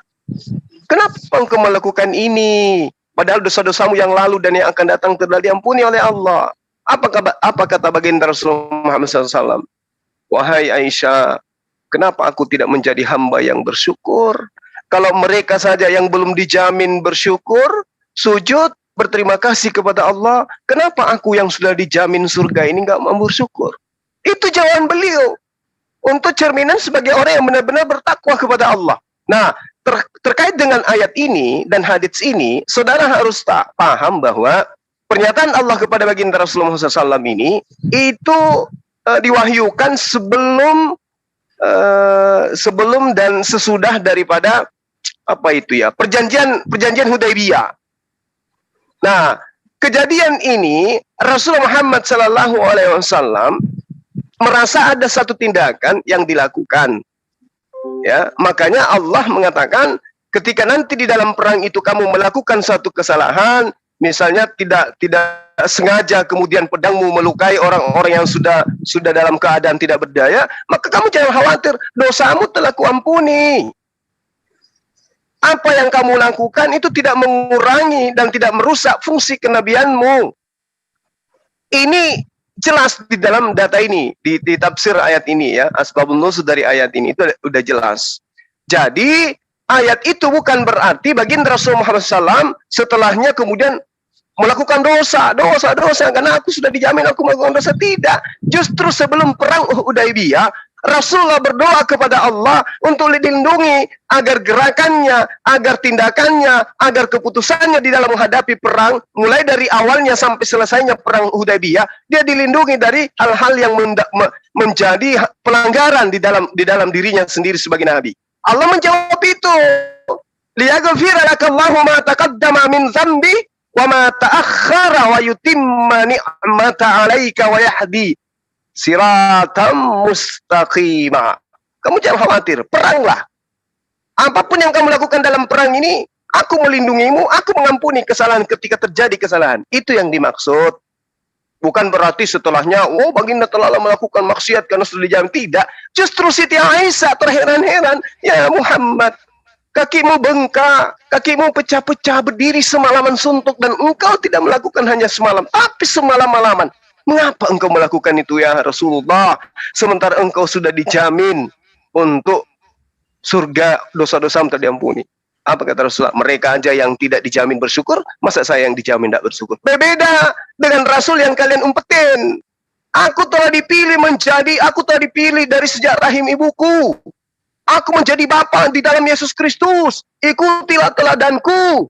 Ya, aku telah mati disalibkan bersama dengan Yesus. Torah itu, hukum Tuhan itu adalah kutub. Yang benar adalah ikuti teladanku. Siapa yang mengatakan Yesus itu adalah Tuhan, maka dia diselamatkan. Itu yang terjadi di Paulus. Berbeda dengan Rasulullah. Meski ternyata kepada kenyataannya, karirnya diawali dengan cara membunuh jasad. Setelah itu membunuh hati, membunuh kalbu. Sehingga Yesus yang manusia pun diajarkan untuk dituhankan. Mati hati manusia yang mengikuti dan mengaminkan ajarannya. Jadi beda kawan antara Rasul Muhammad SAW dengan Apostolos Paulus. Itu yang perlu Anda pahami. Nah, jika nanti ada sesi membahas tentang Bapak Paulus, saya dengan senang hati. Apakah besok pagi ataukah sebentar malam saya ada jadwal dengan pendeta siapa? Ariali yang membahas tentang kenapa babi haram di Islam, kenapa halal di Kristen. Ya. Nah, lalu kemudian saya minta Anda itu bisa konsentrasi terhadap Paulus. Bapak Paulus itu sopo, apa inti ajarannya, apakah bertentangan dengan Yesus atau tidak. Kenapa ada Bapak lagi yang disebut, dan kenapa Yesus mengatakan di dalam Yohanes 8:44, iblislah yang menjadi bapakmu. Saya sangat senang kalau Kanda Handi bisa mengatur waktu ini.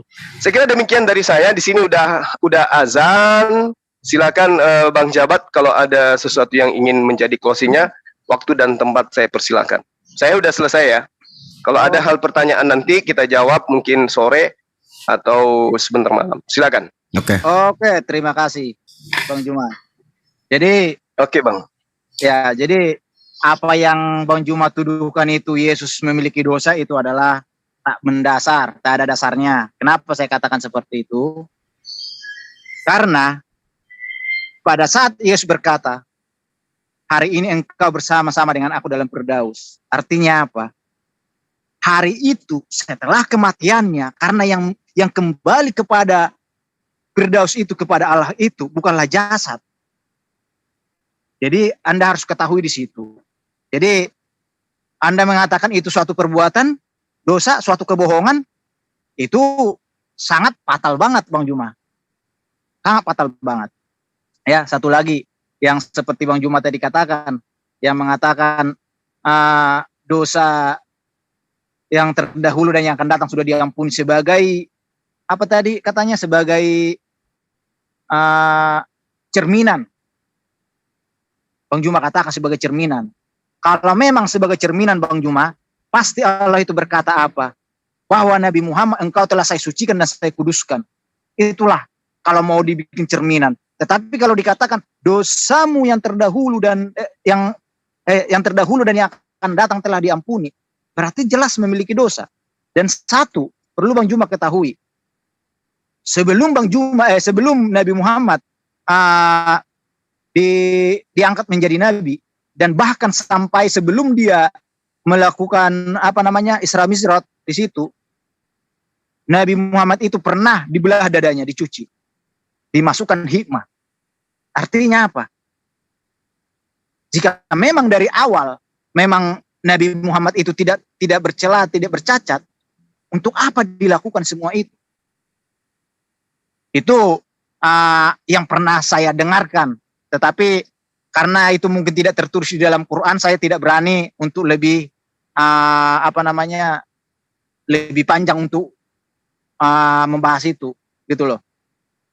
Jadi yang jelasnya itu Bang Juma, saya harus jelas ke Bang Juma, renungkanlah, cepatlah sadar, selamatkanlah dirimu, sebab hanya ada satu, Allah Sang Pencipta.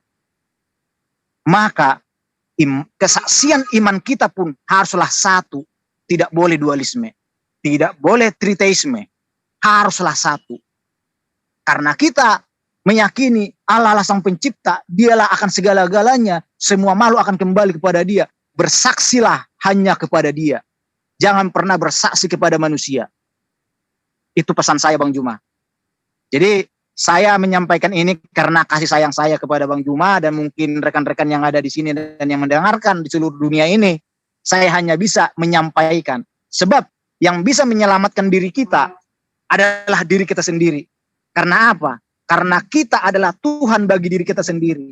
Maknanya, artinya kita adalah hakim bagi diri kita sendiri. Karena Tuhan itu adalah hakim.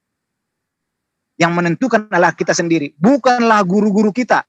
Bukanlah orang tua kita, bukanlah saudara kita, bukanlah sahabat-sahabat kita, bukanlah orang lain. Mereka itu hanyalah yang memberikan gambaran, penjelasan, semuanya kepada kita. Tetapi keputusan mutlak di tangan kita. Makanya saya selalu katakan, saya hanya menyampaikan kebenaran, terlepas Bang Juma dan yang lain semuanya yang mendengarkan, menentukan pilihannya, itu hak dari masing-masing. Sebab Tuhan sendiri pun, Allah sendiri, tidak pernah memaksa manusia untuk sujud kepadanya, untuk taat kepadanya, tidak pernah. Tetapi dia menurunkan firman-Nya supaya orang-orang yang berhikmat, yang penuh dengan pengertian akan kebenaran, mau mengikuti jalannya. Tetapi Tuhan memberikan dua pilihan. Kamu mau pilih kanan atau kiri? Tentukan pilihan kita. Itulah pesan saya untuk kita semua. Terima kasih. Ya, makasih Bang Jabat. Jangan kemana-mana dulu. Ini harus diluruskan. Soalnya dengan tadi ada statement tadi Pak Jabat yang sangat-sangat fenomenal dan sangat banyak menyakiti Trinitas. Kenapa alasan Anda mengatakan bahwa Trinitas itu tidak ada dan mulai detik ini Anda menggugurkan Trinitas? Alasannya kenapa itu? Itu dulu satu, silakan. Alasannya, kenapa saya katakan seperti itu? Karena satu, ya, yang jelas Allah itu Esa. Maka sangat jelas Allah itu memiliki satu pribadi. Ya, sama seperti manusia. Manusia itu terdiri dari apa? Tubuh, roh, dan jiwa. Tetapi satu pribadi. Tubuh itu bisa dipisahkan, akan berpisah dari roh bisa. Tetapi roh dan jiwa tidak bisa dipisahkan. Karena jiwa itu adalah isi pikiran dari roh tersebut. Itulah sebabnya pada saat orang mengalami gangguan jiwa, pikirannya tidak tidak rasional lagi, tidak berpikir sehat lagi. Orang selalu mengatakan apa? Dia sakit jiwa. Tidak pernah dikatakan dia sakit roh. Tidak pernah dikatakan dia sakit pikiran. Dia tidak pernah dikatakan sakit otak. Tidak pernah. Tetapi sakit jiwa. Maka jiwa itu adalah isi pikiran yang melekat pada roh itu sendiri. Dan roh itu adalah sumber hidup yang menggerakkan. Sama seperti Allah itu. Allah dan firman itu adalah satu. Firman itu adalah isi pikirannya Allah yang diwujudkan dalam berbagai bentuk. Seperti hal penciptaan ini semua adalah firman-Nya yang diwujudkan. Artinya apa? Tanpa firman, maka roh itu tidak bisa berbuat apa-apa. Karena tidak ada ide, gagasan yang mau diwujudkan. Tetapi firman pun tidak bisa berbuat apa-apa, tidak bisa berbuat apa-apa tanpa ada Allah itu. Karena Allah lah yang mengerjakan semua itu, yang menghidupkan. Itulah yang maka saya katakan tadi, Tritunggal itu, kenapa saya tentang itu? Karena mereka membeda-bedakan. Artinya apa? Mereka menyatakan firman menjadi manusia, seakan-akan firman itu terlepas dari pribadinya Allah. Seakan-akan firman itu berdiri sendiri, bisa bekerja tanpa ada Allah yang sebagai rohnya. Kan itu yang menjadi pertentangan. Oke, baik. Dan satu lagi, tunggu dulu. Dan satu lagi. Dan jika memang karena firman itu adalah satu, maka firman dan Allah itu tidak pernah berpisah. Tetapi jika memang firman menjadi manusia dan Allah itu tetap di sorga, maka itu adalah hal yang berpisah. Walaupun di dalam hal Tritunggal dikatakan itu satu hakikat, ya kan? Karena di dalam Filipi 2 ayat 5 sampai 7, Allah telah mengosongkan dirinya dan mengambil rupa seorang hamba. Siapakah rupa seorang hamba ini? Itu adalah firman yang diwujudkan. Itulah tubuhnya Yesus. Allah mengosongkan dirinya. Allah itu adalah roh. Allah tidak berwujud. Maka yang dikosongkan itu apa? Orang dia kosong, tidak berwujud. Maka yang dikosongkan itu adalah sorga. Dia masuk ke dalam rupa yang diambilnya itu untuk menjadi sama dengan manusia di dunia ini. Dan dimanapun Tuhan itu berada, Allah itu berada, dia tetap memiliki kekuasaan. Mau di bumi, mau di sorga, dia tidak dibatasi oleh ruang dan waktu. Sama seperti kita berdoa. Berdoa itu tidak mesti harus menghadap ke sana, ke sini baru benar. Kemanapun kita menghadap, Tuhan itu maha tahu. Makanya dikatakan apa? Sembahlah dalam roh dan kebenaran. Dan itulah sebabnya umat Kristen tidak pernah berkiblat kepada suatu tempat, suatu benda. Karena apa? Allah itu ada di dalam diri kita. Allah itu maha mendengar, maha mengetahui. Kita tidak pernah tertuju kepada suatu tempat, suatu benda, seakan-akan Allah itu ada di sana. Tidak pernah. Itulah iman orang Kristen. Itulah sebabnya dikatakan apa? Di dalam Yohanes 4 ayat 24, Allah itu adalah roh. Maka sembahlah Allah dalam roh dan kebenaran. Oke, baik. Tidak. Terima kasih, Bang. Satu lagi. Setelah Anda tadi mengurungkan Trinitas, artinya Anda kan tauhid, esa gitu ya. Ada pertanyaan nih. Siapa Siapakah yang satu itu? Kalau Tuhan Anda satu, siapakah yang satu itu? Silakan. Yang satu itu adalah hanya Allah Sang Pencipta. Allah itu adalah roh, yaitu pada saat Allah turun ke dunia dalam rupa manusia, maka Allah itu adalah rohnya Yesus yang diam di dalam Yesus. Kenapa dikatakan tubuhnya Yesus sebagai gambar rupa Allah? Karena roh yang diam di dalam diri Yesus itu tidak terlihat. Maka yang terlihat itulah sebagai gambar rupa dari roh tersebut. Makanya dikatakan Allah itu menampakkan dirinya dalam rupa manusia, turun ke dunia. Seperti itu, Bang. Itulah ketauhidan, Bang. Baik, maaf ya, tidak ada Allah di Bible Anda. Apakah yang Anda maksud yang satu itu adalah Yesus Sang Pencipta? Ya? Tidak ada kata Allah di Bible Anda. Apakah yang Anda maksud Allah yang satu itu adalah Yesus Sang Pencipta? Begini, Bang. Begini, Bang. Kalau Abang mengatakan tidak ada kata Allah di dalam Bible saya, itu memang kalau kita merujuk ke bahasa Ibrani memang tidak ada. Tetapi kalau kita merujuk kepada bahasa Indonesia itu ada. Ya kan? Jadi seperti ini, Bang. Makanya saya katakan di dalam Wahyu itu sangat jelas dikatakan, akulah Alfa dan Omega. Artinya apa? Allah dan Firman itu adalah satu. Jika memang Yesus itu hanyalah Firman, terus dia dikatakan dia adalah Alfa dan Omega, bagaimana caranya dia bisa menjadi Alfa dan Omega jika dia hanyalah Firman? Tidak akan bisa bekerja Firman itu tanpa ada Allah yang mengerjakannya. Maka saya jelaskan, kenapa Yesus berkata di dalam kitab Wahyu, akulah Alfa dan Omega. Artinya apa? Roh yang diam di dalam diri Yesus adalah Allah sendiri, dan wujud yang terlihat dari Yesus itu adalah gambar rupa dari Allah itu sendiri. Maka Allah dan Firman itu tetap melekat pada diri Yesus. Dia tetap satu. Dia tidak pernah terpisah. Begitu, Bang. Oke, yang esa itu Bapa apa Yesus, Bang? Begini, Bang. Ya. Bapa dengan Yesus itu sama, Bang. Bapa itu sebutan.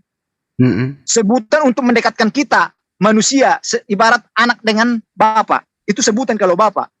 Tetapi kalau Yesus itulah nama. Artinya apa? Nama dari Tuhan. Nama dari Tuhan pada saat dia menampakkan dirinya. Maka nama Tuhan Allah dengan Tuhan Yesus adalah merujuk kepada Allah yang sama.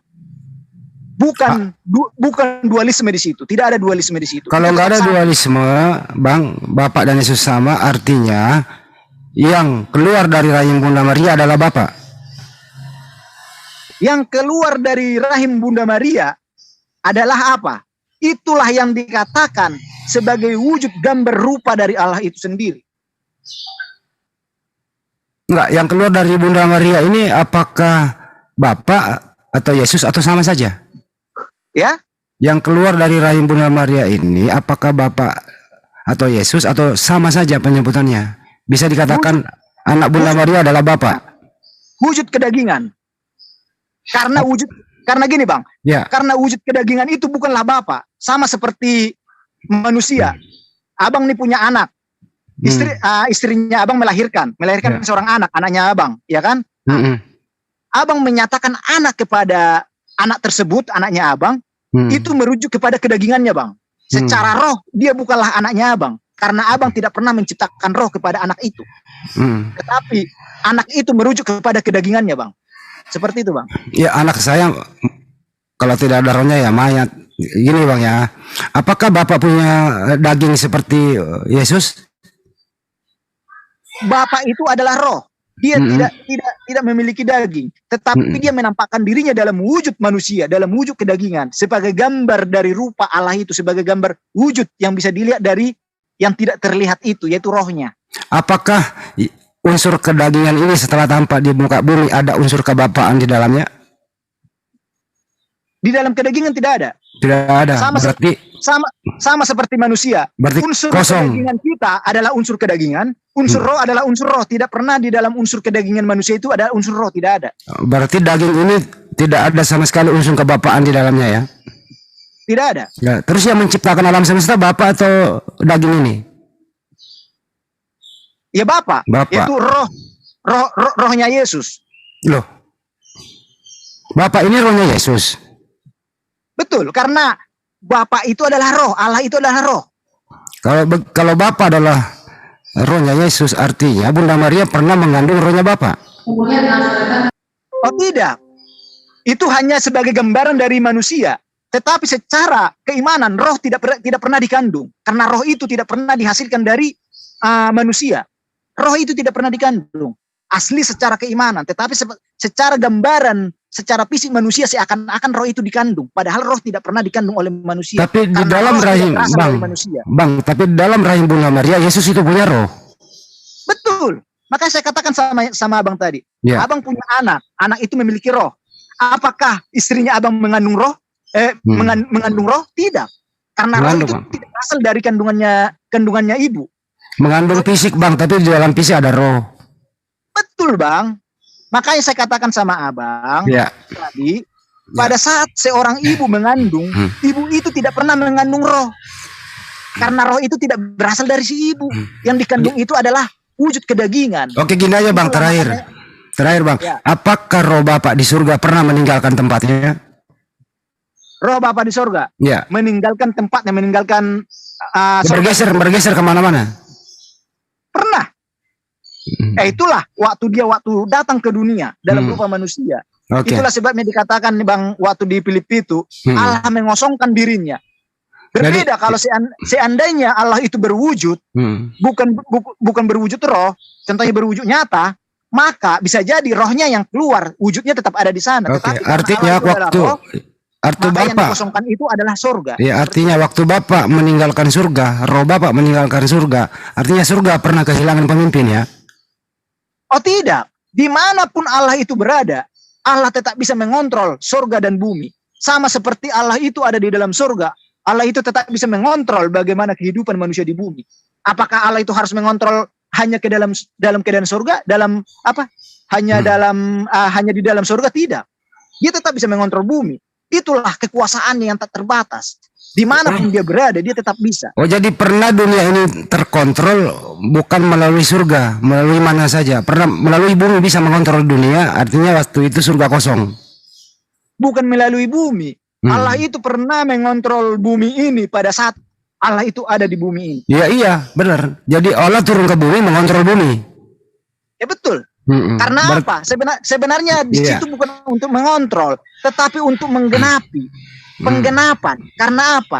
Penggenapan pengampunan dosa ini dengan darah sebagai simbol penebusan dari dosa manusia itu yang bisa dilihat oleh mata manusia, maka itu dia harus turun ke dunia ini.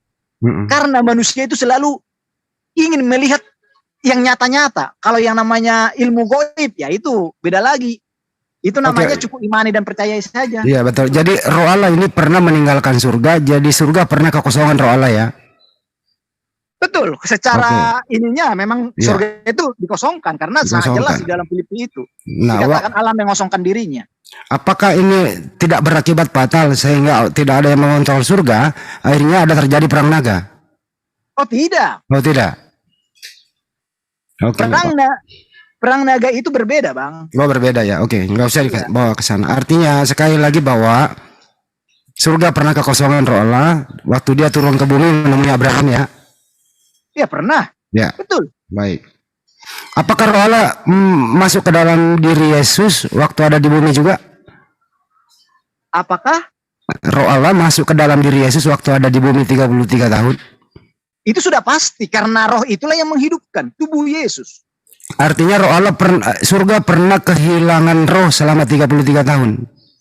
Bukan kehilangan, tetapi dikosongkan. Iya. Tapi surga kosong, maksud saya. Tapi begini bang, dalam arti dikosongkan di situ bukan berarti Allah itu tidak bisa mengontrol keadaan surga. Dia tetap mengontrol. Karena apa? Allah itu maha kuasa. Iya, artinya roh Allah pernah masuk ke dalam kandungan Bunda Maria 9 bulan. Di dalam kandungan roh Allah bisa menjaga alam semesta. Tetap bisa dimanapun. Iya, sama seperti kita manusia. Roh kita di dalam diri kita. Tetapi kita bisa mengontrol bagaimana si A bisa mengarahkan si A, bisa mengarahkan si B. Itu bisa bang. Itulah roh bang. Oke, sekali lagi bahwa surga pernah kekosongan roh Allah selama ada Yesus di muka bumi ya. Betul. Oke, setelah Yesus bangkit baru kembali lagi diisi itu ya. Betul. Baik. Jelas sudah bang. Terima kasih ya bang. Jadi jadwal kita besok tetap jam yang sama ya. Oh, boleh, boleh, boleh. Oke, nanti abang WA saya topiknya apa? Oh, boleh, boleh, boleh. Oke bang, thank you bang. Jabat, anda mau aktivitas mungkin udah siang.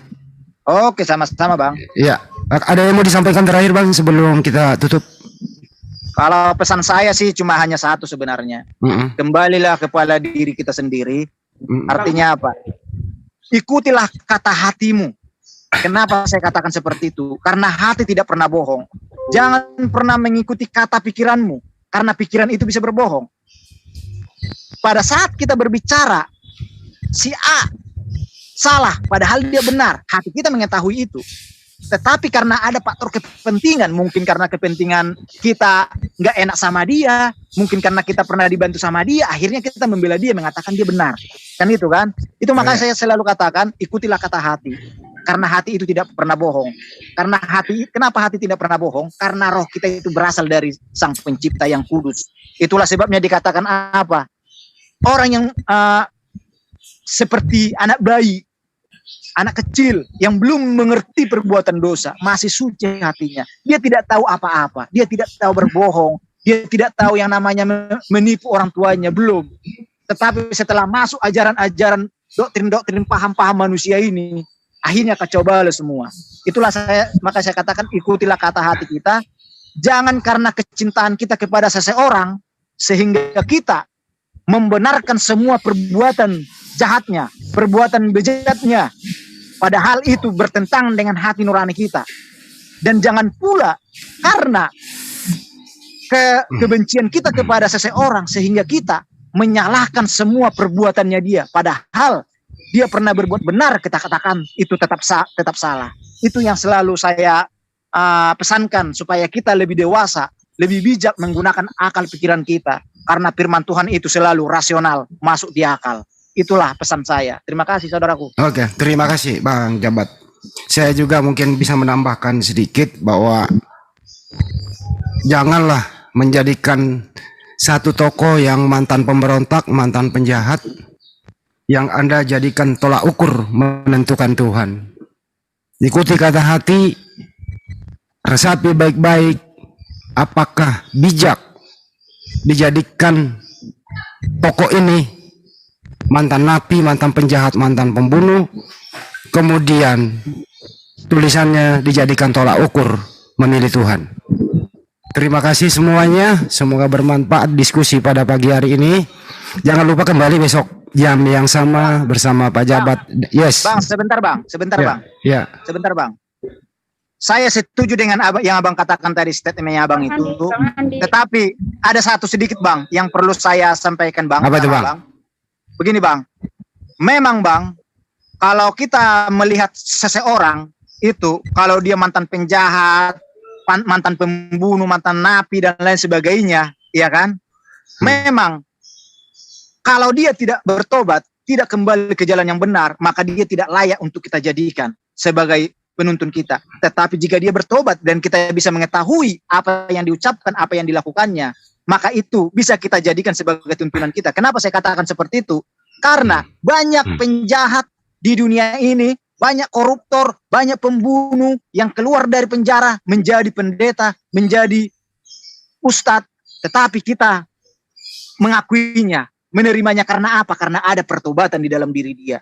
Makanya saya selalu katakan, kembalinya orang jahat itulah yang dikehendaki oleh Tuhan. Begitu bang, terima kasih. Oke, terima kasih. Saya tambahin dikit. Boleh dikatakan orang yang dimaksud telah bertobat, ya manusiawi pasti bertobat, pasti mengakui kesalahannya. Tapi mari kita cek, apakah buku-bukunya, apakah tulisannya itu identik kepada orang yang pernah dia aniaya. Ternyata setelah dicek bertentangan. Satu mengatakan tidak boleh dihilangkan satu titik, satu mengatakan dihapus semua. Ini namanya bukan bertobat, tapi membuat statement dan membuat buku sendiri. Silakan saja memilih teman-teman. Kalau kami Muslim akan memilih Rasul itu membawa risalah ke muka bumi. Terima kasih Pak Jabat ya. Jangan lupa kembali lagi jam yang sama besok. Oke bang. Thank you very much. Selamat beristirahat, selamat beraktivitas. Sehat selalu buat Anda. Suatu saat kita akan ketemu. Oke, buat teman-teman yang ada di live chat, Zulkifli Ma'bas, yang ada di Makassar sudah waktunya beristirahat. Terima kasih semuanya yang telah menonton, beratensi, memberi suatu edukasi ya pada pagi hari ini, bahwa momen kali ini ada momen yang didapat, yaitu apa? Momen-momen saudara kita jabat menggugurkan Trinitas, tapi sayangnya tauhidnya masih berbau Trinitas. Tapi suatu saat kita akan bahas kembali, tentu dengan waktu yang lebih panjang. Kita undur diri dulu. Pada season kali ini kita lanjut lagi dengan topik yang berbeda, dengan narasumber yang berbeda. Wabillahi taufiq wa hidayah. Assalamualaikum warahmatullahi wabarakatuh. Sampai jumpa. Waalaikumsalam warahmatullahi wabarakatuh. Pak Indri. Assalamualaikum warahmatullahi wabarakatuh. Ya. Itu yang kayak Pak Jabat ini